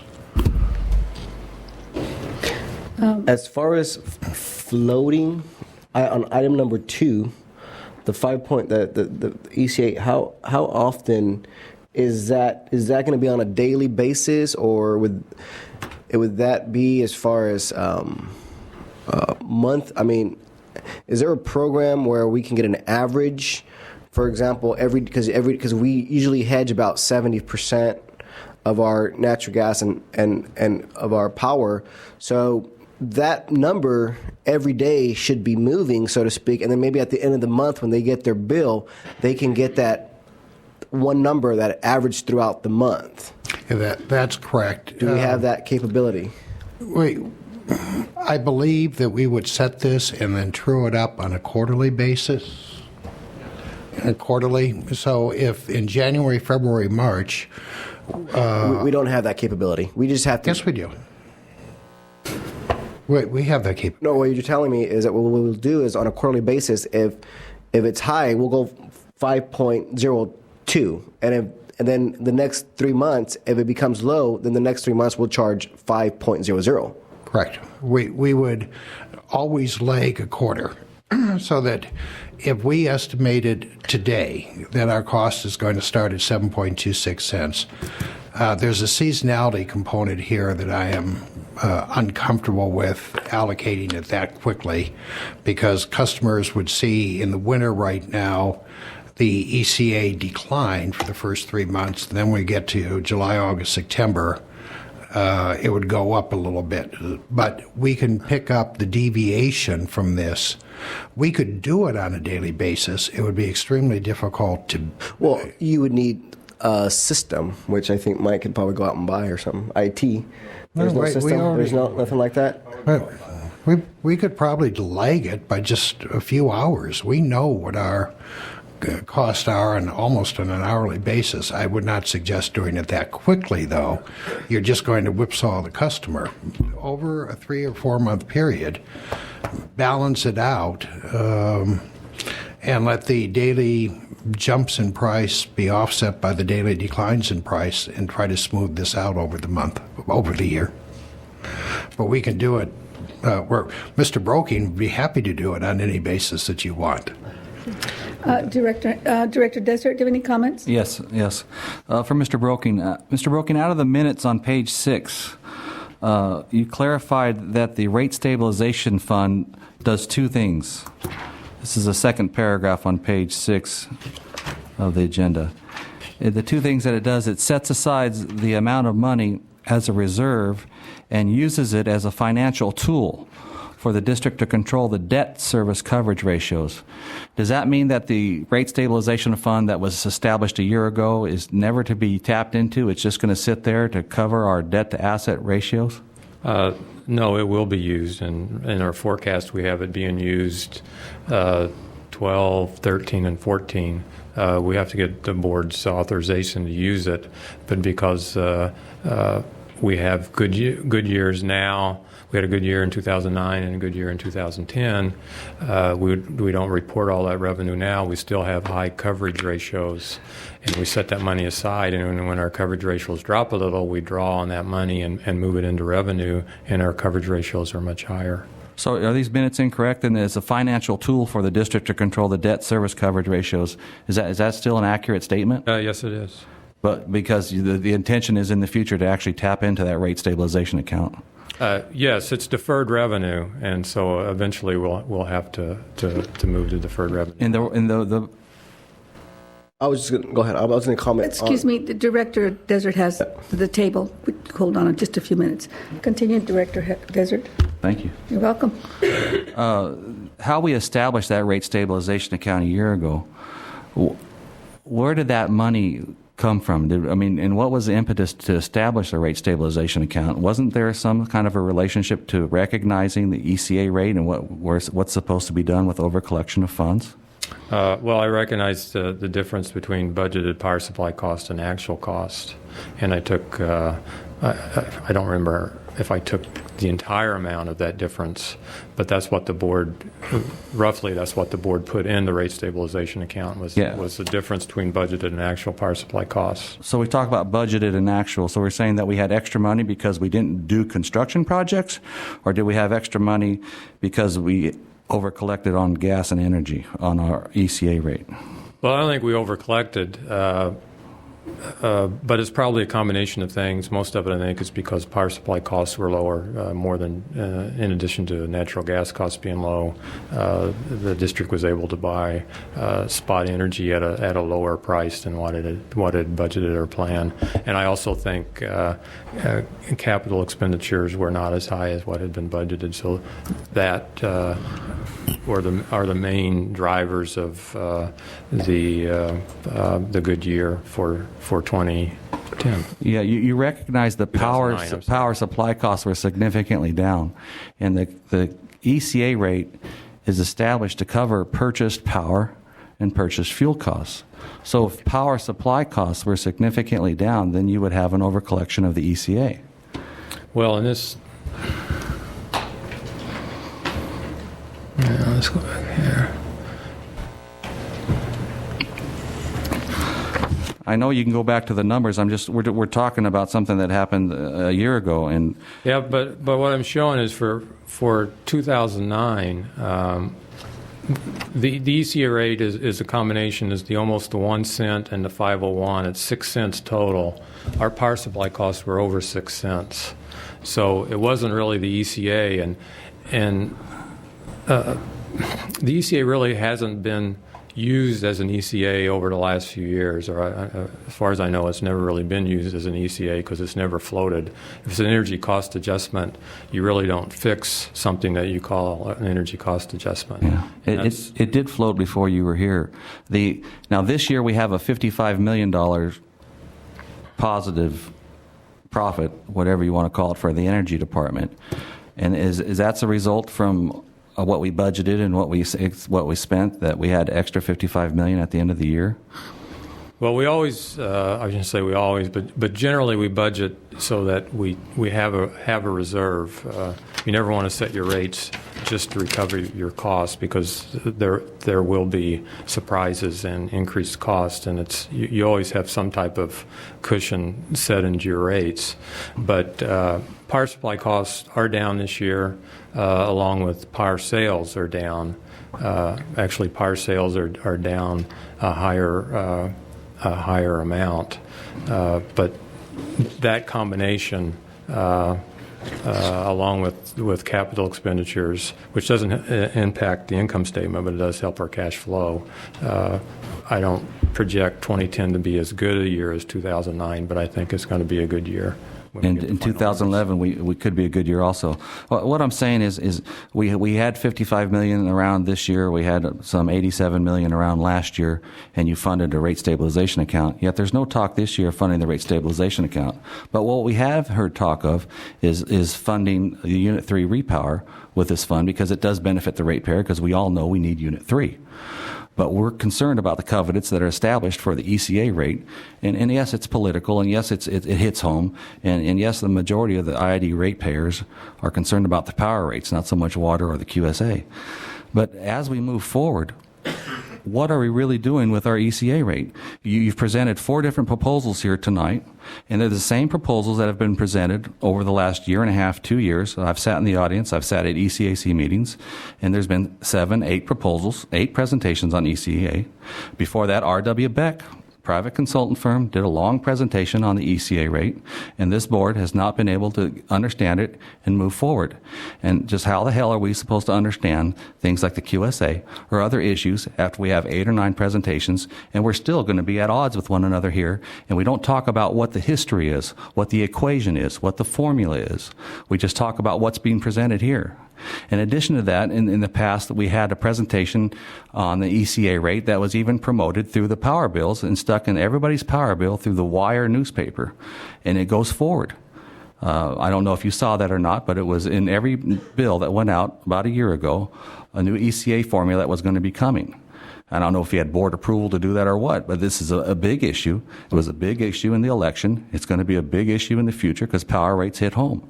And for me, I would like to see a historical floating ECA rate based on how it was done before, based on how we got to where we're at today, before you were here, before when it floated, when it truly did float. And we're moving forward, but yet we're not making any progress. And I'd like to sit down with you and talk with you. And I also agree with Director Hanks and Directors Menville. What I'm hearing tonight is we need to show the ratepayer what the fixed rate is. We need to show them what the variable ECA rate is. And we also need to break it apart and show them what that cost of green energy is going to be in the future as we move forward. Thank you. Director Sanchez. Yeah, a few things. One, what I heard Director Desert is you finally asked the right, to me, in my opinion, the right thing as far as did he get board approval. I think you need to be asking those questions to however many board members have approved and decided to move forward with staff's decision, because we have the authority.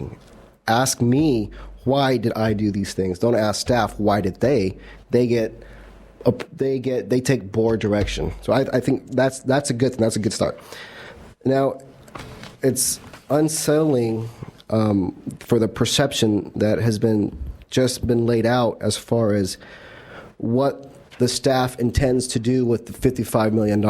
Again, that is up to me, you, Director Mendoza, Director Menville, Director Hanks. As you read, it says, can be used as a, quote, financial tool. Not that they will be using it. If we say don't use it, then cuts will be made. The last thing so it's a financial tool. I agreed with you right there that he does not have the authority to use the $55 million to cover losses or whatever unless we give it to him. So he's not going to do that unless we give him. But it's a good thing that he's laying out all the options that it is a tool. On the $30 million on the ECA.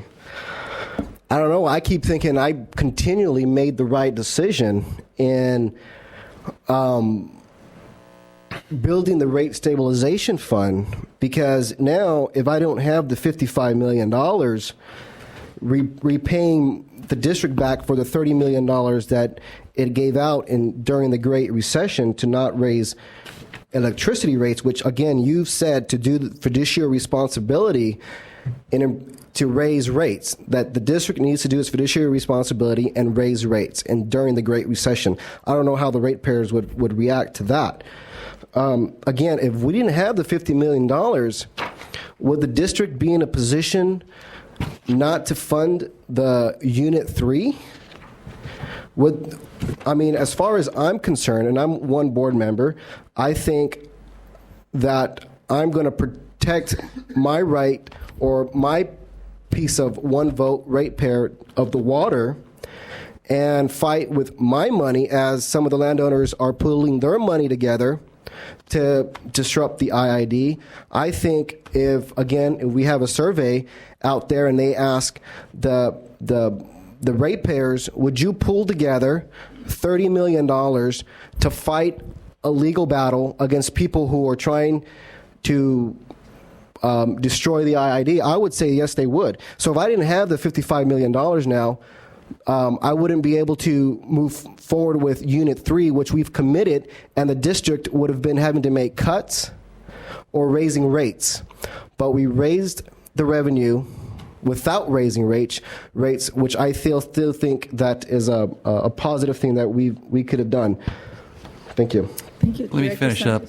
Anthony, I listen, we're over collecting. Put the money into the rate stabilization account. That's where it is. That's where it's at. Add more money to it now, Anthony. Wait up. Fund Unit 3. It needs to be built. I agree with you. Fund it through the rate stabilization account. Recognize the covenant that we have with the ratepayer. Pay it back later in the future. Use it as a benefit to the ratepayer. Build Unit 3. No one's fighting against these landowners, against the ratepayers not to do the right thing at the IID. Do that, and we also need to remember. Wait, you're saying fund the rate stabilization, Director fund, yet you're calling it an overcollection. It's kind of ironic. Thank you, Anthony. Okay, Director Hanks. Thank you. As the advisor to the Finance Committee, I've had numerous talks with Mr. Brokine, and I'm a little bit confused why we keep having the same presentation. We keep dragging our feet. We have a problem. And in fairness to Mr. Brokine, he's got a problem. He's identified it. He has all the information up here. It's accurate information. Individually speaking, but it doesn't deal with the problem of the ECA. It deals with the problem that he is facing every day, and he's looking for a solution. And we've been dragging our feet on this ECA, and it's being compounded monthly as we move along. And I'd just like to walk through a few things and leave it there, and I think it needs a lot of consideration by this board. And then I'll have a question for Mr. Garber at the end. As I mentioned, the information is accurate, but nowhere in this presentation do you see the formula for the ECA. There is a board-adopted formula that was in place. In March of 2006, the board fixed the ECA on an interim basis. The purpose of fixing the ECA is because we had a huge fluctuation in costs. And we wanted to extend the time to recover the unfunded costs so it'd be easier on the ratepayer. And that was the action that was taken. It was never intended to stay fixed. It was never intended for new personnel like Mr. Brokine to come on board and to view it as this is the quote ECA when it's fixed. That was not the purpose. And Director Desert is correct. You have to go back and you have to look at the minutes, and the minutes are very clear in dealing with this. Now, when we're talking about the formula, you will find that the formula does not include the capacity charges that we have presented here. And it's a huge amount. It's $34 million. And so, as Mr. Broking refers to, that there wasn't an over collection, and he terms that he makes that statement based on the fact that we have some charges that are not included in the formula that are in the base rate that would move back in around the year 2000. At one time was in the ECA and was moved to the base rate because the ECA was increasing and it was having an impact on the ratepayers. And it was never brought back in, and so that creates its own set of problems. What you have now is a base rate that's underfunded.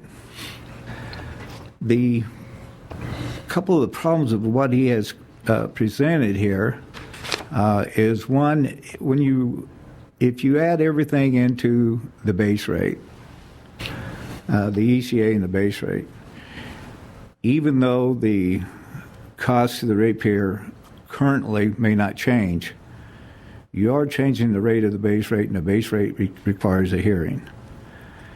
Also, we're also saying that we're going to reset the ECA rate at 0. So currently the cost would stay the same, but any future costs, and that could be fuel, it could be purchase power agreement, it could be green energy, that cause it, but your ECA would no longer be at 0. Now it starts going upward. So that's just a short term. So yes, well, what are the answers? Well, first of all, I think we have an accounting to the public that we have to meet. We need to go back, use the formula, reestablish it. And my position is that the rate stabilization fund is an ECA account fund. It's not a base rate. It belongs in the ECA and it belongs to the public.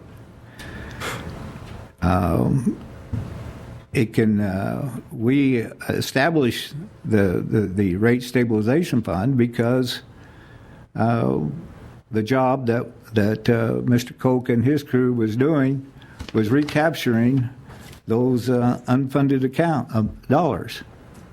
But yet we didn't float the ECA. So you had to have a place to put it. So we put it into a rate stabilization fund. I have a number in my mind, which I'm not going to share right now, but I have a pretty good idea what should be in that account.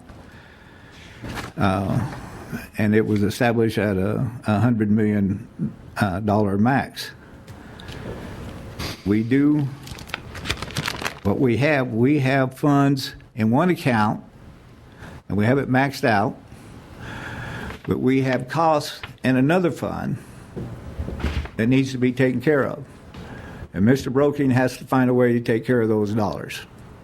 And the way he's proposing to do it is to take the ECA funds and shift it over. We can say, well, we want to establish a way to move forward from this day forward. Well, that doesn't settle this issue with the public. But it does need to be established. But we need to go back. We need to get this finalized, use a formula that was in place, see where the money's at, and then make the adjustments. I believe that the ECA just needs to be floated, and it would probably go down. But at the same time, that doesn't take care of the financial issues of costs and the base rate. We're going to have to consider changing the base rate.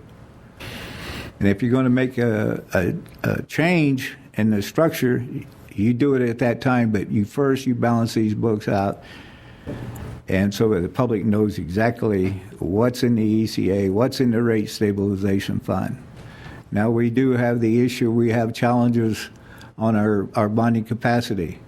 We've had a 5-0 vote from this board to repower Unit 3.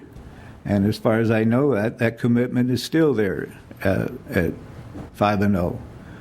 And if we have issues with selling bonds, then this rate stabilization fund could be used to help soften that blow, along with the action that Mr. Broken is taking on some of the COPs and so forth, commercial paper.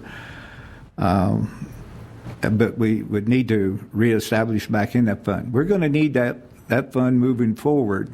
It's a ratepayers fund. We're going to be faced with additional costs in green energy. We have a new governor, and I wouldn't be surprised if he doesn't move it back to the 33%. And those funds will be needed to help stabilize that. But the bottom line is we have an obligation to this organization to make sure that it's financially stable. I don't think there's a disagreement there. It's just how we're going to handle this ECA. The bottom line is we need a good calculation. There's not going to, I can't say we're going to be able to reduce the rates back, but there is a rate stabilization fund that will be there for the ratepayer. And truthfully, it may not be for all the ones that paid it in, but it is a rate stabilization fund for moving to the future. And I'd like to see us get to that point and then deal with the problem that we have. I have a question. Dr. Hanks, I have a question for you. When you say you have an issue with the public, what do you mean by that? Well, this is the money that's been paid into an ECA is into a balancing account. So you talk about the roughly $53 million, or well, that was from the prior year. I think it's more than that, but because we paid for some capacity. But that's something that we would have to look at. The ECA is a problem whether you float it or you don't float it or whatever. But the main thing is, your bill is $12.85 is on your bill. That's what you're paying for residential. You're not going to get around it, no matter whether you float it, you don't float it, whatever you do. That's what the bill is. And when our costs go up, that thing's going to go up. Yep. So we got to try to hold the line. But I don't think that we're duping the public. We're doing something we're not supposed to be doing here with these numbers. Let me ask Mr. Garber this. And I need some legal advice. We have a covenant with the public, and the base rate and an ECA rate. I voted a couple of times to float it, and then it's been on a 3-2 vote. So we left it fixed. But we're getting ready to move into a different realm now, separate from just leaving it fixed or considering something else other than just leaving it fixed. My question is this. There is a purpose for those funds being collected. And as a director, and I think this applies to all directors, is it sufficient? Have we fulfilled our fiduciary responsibility? Is it fulfilled just by voting no? Or do we have a greater obligation if we believe that these funds have been improperly collected and spent? I'd rather answer your question in the way that I'm thinking, which is the question is, do we have to go through our rate-making policy in order to change base rates? We have a rate-making policy that requires that we give notice, that we have hearings both down in the Imperial Valley and up in La Quinta before we change rates. That would certainly apply to a change in other rates, but the idea of the ECA is once it was set, it could change on its own. If we take action to change the ECA, we probably have to go through our rate-making process. As far as what our duties are to go through our normal processes and act reasonably. And I think that's what you have to do.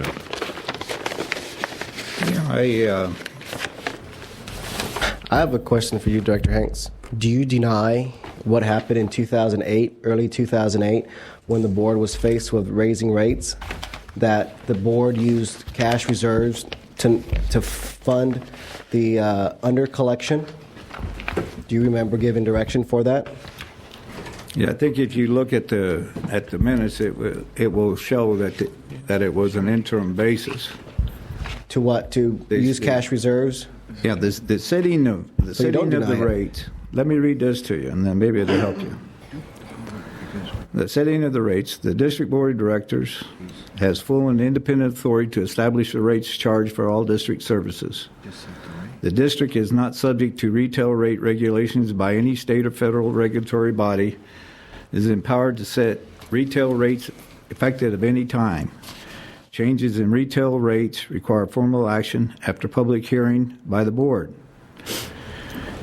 And then we also have, and this is coming out of the managements, and this is a contention here. It says, in accordance with statements of financial accounting standards, accounting for the effects of certain types of regulation, in 2007, the board approved recovery through the energy cost adjustment, certain fuel and energy expenses, including any under or over recovery costs that result in the deferral of expense or revenue recognition. We did do that, but it was specific components in the formula that were considered over or under that caused this imbalance in our balancing account. And the ones that were in the base rate should not and cannot be considered in the balancing account at this time. You cannot make that change. You cannot just move that pool back and forth. And that's what my concern is as a board member in meeting out my fiduciary responsibility. I think we're treading in dangerous territory, folks. Director Hanks, that was 2007. I think that was our 7, 8, 9, 10, our first year. And I think it was your motion to move the base rate from 5 cents to 4 to pay back the hedging. So are you saying you did something wrong? No, I'm not saying I did. And that was 2007. Director? The recession, the Great Recession, was 2008. Do you deny that in 2000, at the beginning of 2007, we finished with the hedging? We sold off energy, and our energy loss was about $40 to $50 million. 2007. 2008 was the Great Recession. We still had about $35 million. That was direction in 2008, not 07, what you just read, to give the money from cash reserves and not raise rates. What you call the Great Recession has had a terrible effect on our country. But the truth of the matter is, with the IID and the supply and trading, it has been a plus because there has been energy dumped into the market that our supply and trading group has been able to recapture penny on the dollars. And it has what has created part of this correction in our balancing to the point that we've gone beyond. There wouldn't be an issue had the base rates kept up with the components in the base rate. But we've been underfunded there, and we've been using funds that were intended for maintenance and operations to fund the capacities that was moved there out of the ECA back in 2000, 2001 because the ECA was going up. Okay, any other comments? I just asked you, just to show me a formula. Show me where the board took action to change it. I mean, Director Hanks talks about the fiduciary responsibility that we have here as board members elected by the public to sit here and make decisions. And every decision we make is a risk decision. And we got a $600 to $800 million company here, or business or public entity, whatever you want to call it. And I try to make the best decisions I can. We've been through some pretty rough roads here since I got on this board in late 2004 on the energy side, and we got dealing with this energy, ECA, floating ECA, hedging, all the BS that we've gone through here. Been quite a merry-go-round ride. And my job is here, if it costs $1 to do business, I want to make sure that we have $1 to do business. And we cover our costs, and that's what we're here for. And if it gets to where our costs cost more than what we're collecting, we're going to have to raise rates. It's as simple as that. Or we make cuts, or we do something. But this is a public-owned entity. It's our responsibility to ride herd on keeping the rates reasonable for the public. We're in a 30% high unemployment place here. If people have a tough time paying their bills, I got another issue, and we're going to talk about it here shortly on this bond deal. We got landowners out there keeping us from getting bonds in the bond market at 4%, which we could have got in 2010. And now we got to go out for like 5.7% to get money, which is going to cost us $80 to $120 million on the ratepayer. I think that is a very serious issue in dealing with this lawsuit with Mike Morgan and Rod Foster. And they're continuing to keep us from getting money to operate here. Basically, they're trying to break the back of the district and put us out of business. And that's another risk. I, as a ratepayer, I'm going to fight that. And as a board of director, I'm going to fight that. And I'm going to be here and I'm going to make decisions that are very tough decisions to make. It may cost me election, but so be it. I'm going to call a shot as I feel best can be for the ratepayer that I serve out there. And that's the decision I'm going to make. Yeah. Can I make a suggestion? Director Hanks and then Mr. Director Sanchez. Then we're going to go to the next issue. I don't question this board about having to make hard decisions and whether they will, because I know we will. Okay, what I'm saying is we've got to make sure that the places where the money is collected, that is spent in the correct spot. And my contention is simply this, that the ECA is a balancing account that belongs to the ratepayers for the purpose of paying the ECA. And we're looking at moving that out. If you're going to borrow against it, that's fine. But you're going to have to repay it back into that account because it belongs to the ratepayer. Can I make a suggestion? Yes. I don't know if Hanks wants, Director Hanks, if you want to bring back a formula that you think, because I mean, obviously, I know we disagree as far as the timing of when this should have been done. I don't like to think that I dragged my feet on this issue because I think now is the perfect time to handle it, to deal with this issue. So I'd like to see something come back to you, and we can discuss it and maybe come to an agreement of how this new ECA should look going forward. I mean, or else I think the board needs to make a decision on one of the items here. Well, Mr. Broking, where are you? Okay. One last thing. It's a little bit off of this. I met with Dr. Cope today, and did he leave already? No. David, I was going to say something good about him. Okay.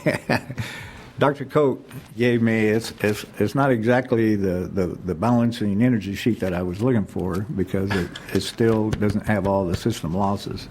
But it is a reflection, hour to hour, of our expenditures in supply and trading. They know exactly what it's costing. They know whenever they're trading. They are now able to monitor our ECA. They know exactly where we're at. He's able to calculate down to what line losses are, the technical side, the non-technical side, which could be metering, theft, or other issues. In our conversation, I am confident that he is working to get that corrected too, which will make a big difference in our revenue flow. And these were some of the things that we were faced with when we made changes 3 or 4 years ago. So you're on the right track. And what I just want to make sure here, that we have hard decisions to make. We're going to make those decisions. But in making those decisions, we don't want to open up another can of worms that's going to cause bigger problems than what we're solving. Okay, now. Okay, Director Menville, and then we're going to the next item number 10. That we've talked about this ECA even when Mr. Abadi was on the board, and now I know Director Desert's here, but we have 4 issues here. I agree with Director Sanchez that I'm not interested in going all the way back to find out what we did wrong or issues with the public, the right to know, and all that stuff. We got to make decisions here. This is what's been presented to us. We need to choose one of these, maybe adjust them a little bit or whatever, but we got to make a decision what we're going to do, and we're going to move forward. To go back in history, look what we did wrong since 2010 and try to figure that thing out. We have all kinds of issues that keep coming at us. We have to make a good decision here, best decision for the ratepayer, and move on. Okay, having said that, you'll bring this back February 1st for further discussion. Okay. Thank you. Thank you. We will move on to item number And Mr. Garber, you'll give me a legal opinion, right? I'm not sure that I understand your question. I would be more than happy to talk with you in depth offline about your responsibilities as a board member. Okay. You want, excuse me, Mr. Abadi, did you want to say something? Is there public comments on this issue? Well, yeah, for you, yes. I was going to say, wait, but Director Menville brought up my name. It's not about going back and talking about the supply and trading actions back then. It's talking about having the right formula. There was one back then. Not that it, but it's knowing what that was. When the ceiling was fixed on the ECA, it's because it was projected, because of the accumulation of the gas and natural gas and whatever supplies they got back then, to go high. So they fixed it to see what the public could bear. It's about going to the right formula, and that's what you're working on. You have 4 here. Why not take a look at the other one? Look at all of them. The board needs to have every option in front of it. And as far as having green components, might consider a base load generation such as geothermal might be a component of the base rate. In solar and stuff, not knowing how it reacts, I believe there should be a green component in the ECA. Thank you. Thank you, Mr. Abadi. Mr. Brokey, going on to item number 10, page 44. Energy Department line of credit refunding revenue bonds. Yes, I have a short presentation on our proposed energy bonds refunding that we're planning on doing. We'll bring it back next week on the 18th for action.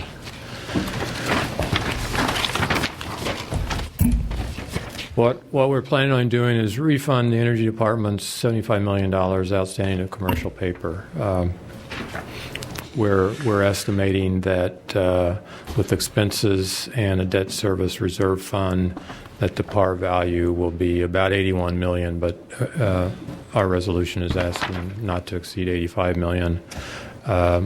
As Director Menville mentioned earlier, as of a few weeks ago, the estimated rate for this type of 30-year transaction is 5.7%. It's all subject to the market, so we would expect that to change by the time we did get to market. And this is this last bullet is one that's changed a little. Instead of pricing the last week of January, we're planning on pricing the first week in February. We're not going to change the close date, but it was decided to give the underwriters more of an opportunity to market the bonds and get our message out with investors. We're having Goldman Sachs and Citi to be the co-senior managers on this deal, with Barclays and De La Rosa as co-managers.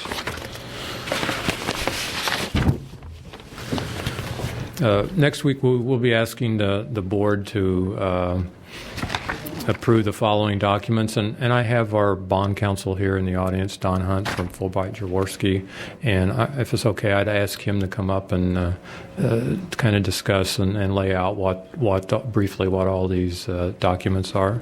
Yeah, and just for the record, and this should appear in the minutes of the board meeting, all the financing documents that are going to be discussed, and Mr. Hunt's going to walk through them and name them, were attached were made available to the public today and were posted on the website at the same time that the board agenda was posted.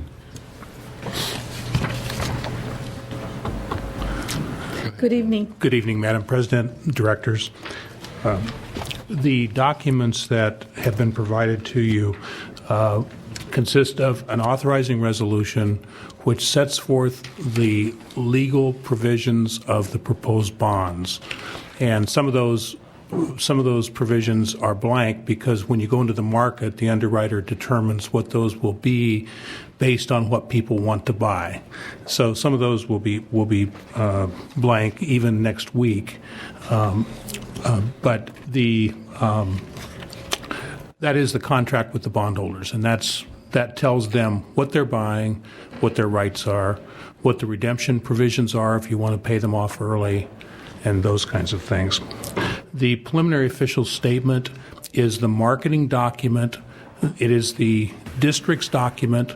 It's used by the underwriters in presenting the securities issue to the public, to investors, and it is intended to contain all of the material information that an investor would expect to see involving the proposed securities. So a lot of work goes into that document by district staff and by the underwriters and our firm in trying to make sure that the disclosure is complete and accurate and up to date.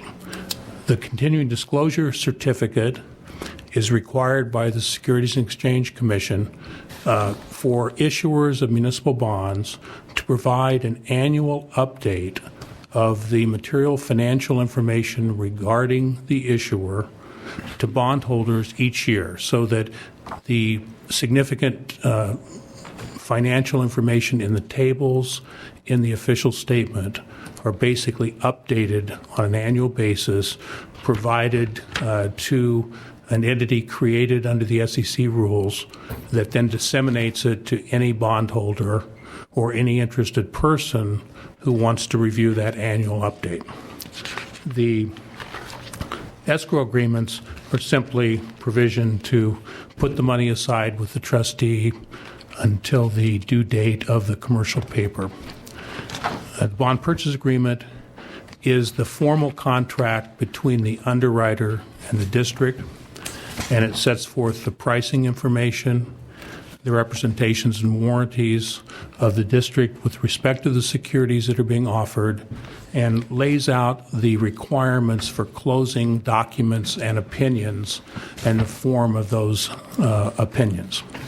And that once the bond purchase agreement is executed, there then is, we prepare what's called the final official statement, which contains all of the pricing and maturity information on the bonds, and that is distributed to every investor who purchases bonds. So there's a preliminary which has everything but pricing information, and then a final that includes everything plus the pricing information. And obviously that's not available until the actual day that the underwriter prices the bonds. So that really is a description of the documents that are before you. They will be before you again next week for your consideration for approval. And I'd be happy to answer any questions that you might have regarding them. I'm sure Director Mendel has questions or comments. Mr. Hunt, thanks for appearing here tonight. And then this document, which is here tonight for information, will come back for action to be either passed or not passed by this board when it is an action item, correct? Yes, sir. Okay, and so what you're asking us to do as a board of directors is to approve this. And my question to you is, I have a letter in my hand here from Mr. Maloney, who is representing Mike Morgan and Rod Foster.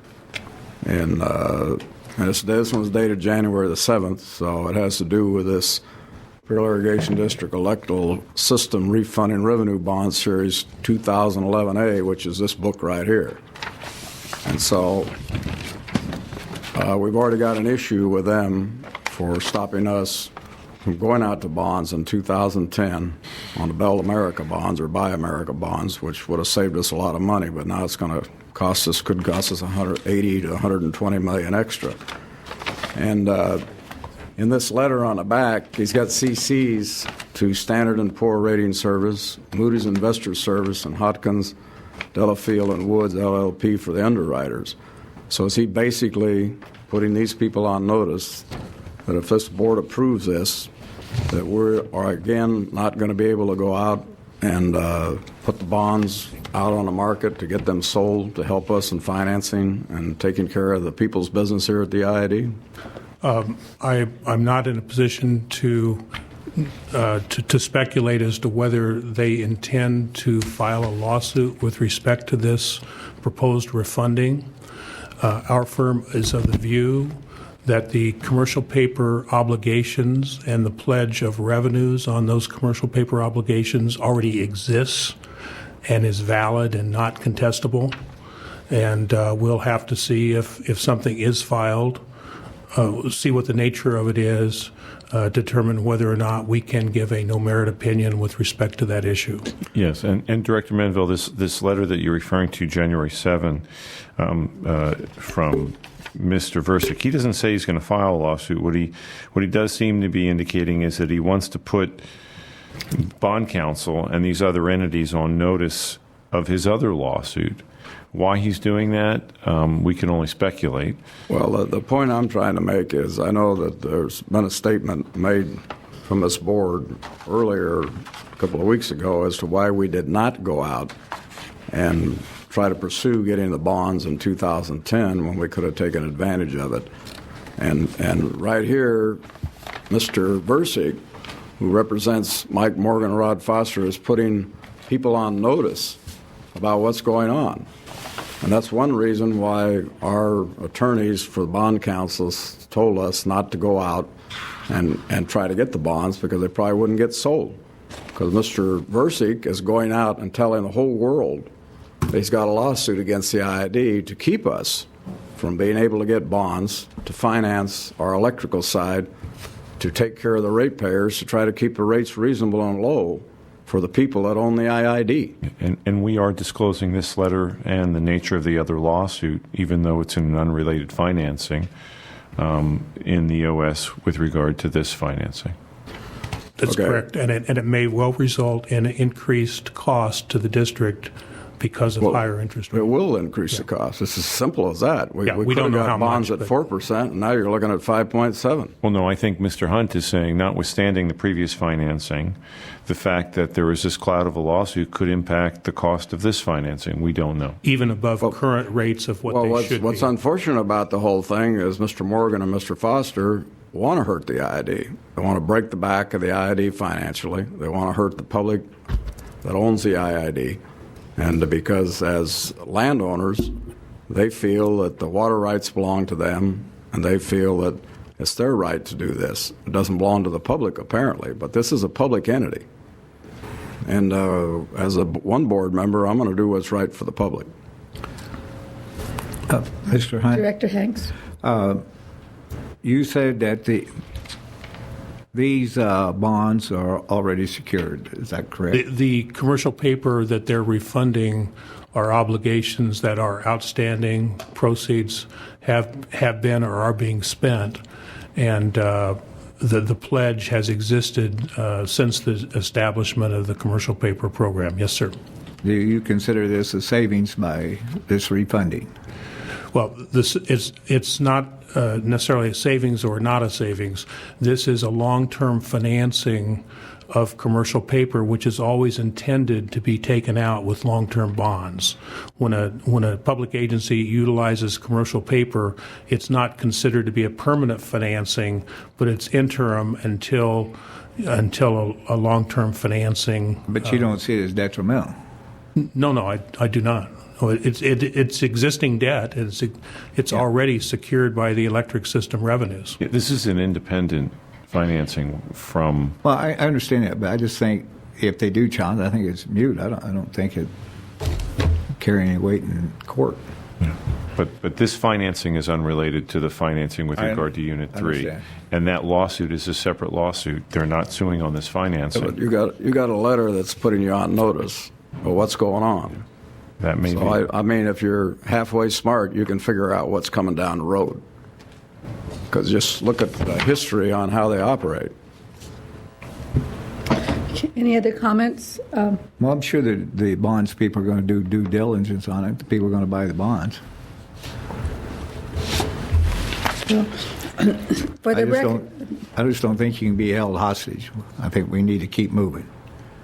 well, for the record, I shared Director Menville's concern regarding the lawsuit initiated by Mr. Foster and Mr. Morgan, and there's a reason why they were disbarred sometime back, a couple of years ago. They're not the most ethical lawyers, and so I share his concern for the ratepayers, because however you want to call it, whether this is the other lawsuit does not affect these bonds, it's going to end up in costing the ratepayer more money. It's good, and in the Imperial Valley, where we have high unemployment rates, it's a crying shame that we're going the people that can least afford it are going to have to pay more for their energy. And it's a message that we have to give out to the public. They're hurting. If they want to hurt this board, that's cool. You can attack me, but don't attack the ratepayers. That's my message. Thank you, and you'll bring this back for the next meeting. Actually, I have a couple more comments, if I could. We're still updating some of these documents, so when we bring them back next week, we'll have a red line for you to show the changes from this week's documents into next. And then here's our timeline. As Dr. Brady mentioned, we're going to San Francisco tomorrow to have two presentations. Bring it back on the 18th for board action, and then the preliminary official statement and pricing of bonds have been pushed out a little, but the closing date is still February 10th, 2011. And I just will say that this is really a series of refundings we plan on using over the next few years through the commercial paper, as long as the existing lawsuit is in place and we can't issue new money. I'll support Mrs. Director Mendoza's comment when we go out to meet with these bond people, that there should be a director or two going. Yeah, I was about to. You beat me to the gun. It's too late for tomorrow, but in your other trips to these bond places, please take one or two directors with you. I think it's important that we go tell our story. Sure. Okay. Anything else? Thank you, Mr. Brokey. Moving on to item number 11, page 75. Mr. DeVoy. Good evening. Dan DeVoy, Manager of Human Resources and Loss Control.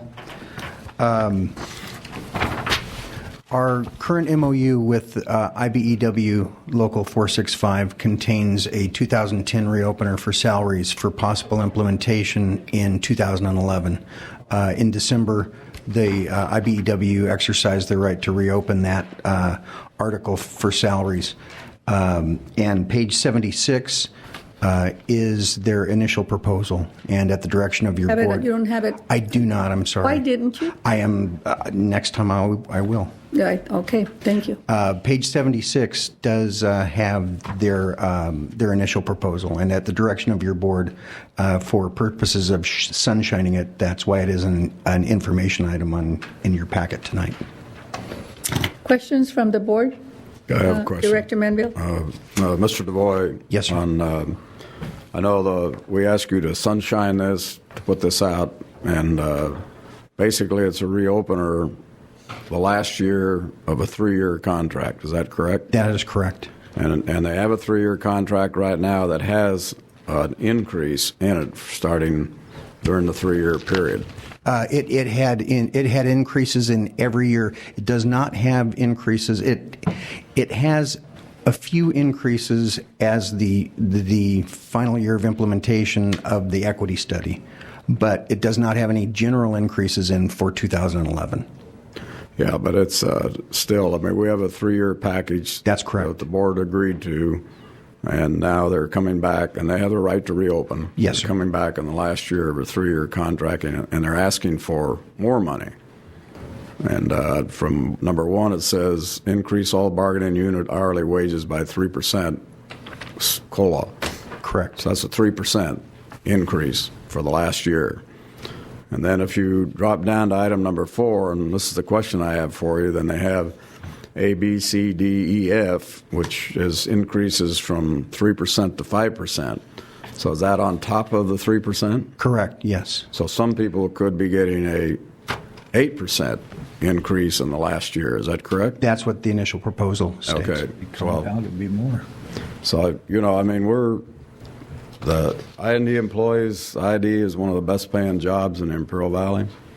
And we've got very high unemployment out there. We have lots of ratepayers that are struggling to pay their bills. A lot of fixed income people out there who have trouble meeting their bills. And I'm publicly against. I know we have a right to have a reopener, and the board has to look at this, and it's up to the board to decide. But under the circumstances of the economy right now, I don't think it's fair to the ratepayers to be giving this kind of an increase in the last year of a 3-year contract. Okay. Any other comments, questions? Mr. DeVoy, as you negotiate and you move forward, would you translate these into bottom line costs for us? Yes, I'd be happy to. Thank you. Okay. Thank you so much. Thank you. Moving on to item number 12, page 77, which is the last item on the agenda, Mr. Broking. Purchasing card policy number 2465. Yes, at the board's direction last meeting, we made a change to the policy. It's on page 84, section 7, exceptions to the policy. That was removed? We took out what was there, and we put there will be no exceptions to this policy. And what that means is that any exceptions to the policy will have to be brought back to the full board for a vote. Board. Okay, may I have a motion to approve? Move for approval. Is there a second? Second. Please vote. Okay, and before we close, Dr. Brady, for the next ma'am. meeting, you'll bring the report, the report that I asked about, that service contract? I'd like... I can provide that report to the board, absolutely. Please, all right. That's it, then we are adjourned.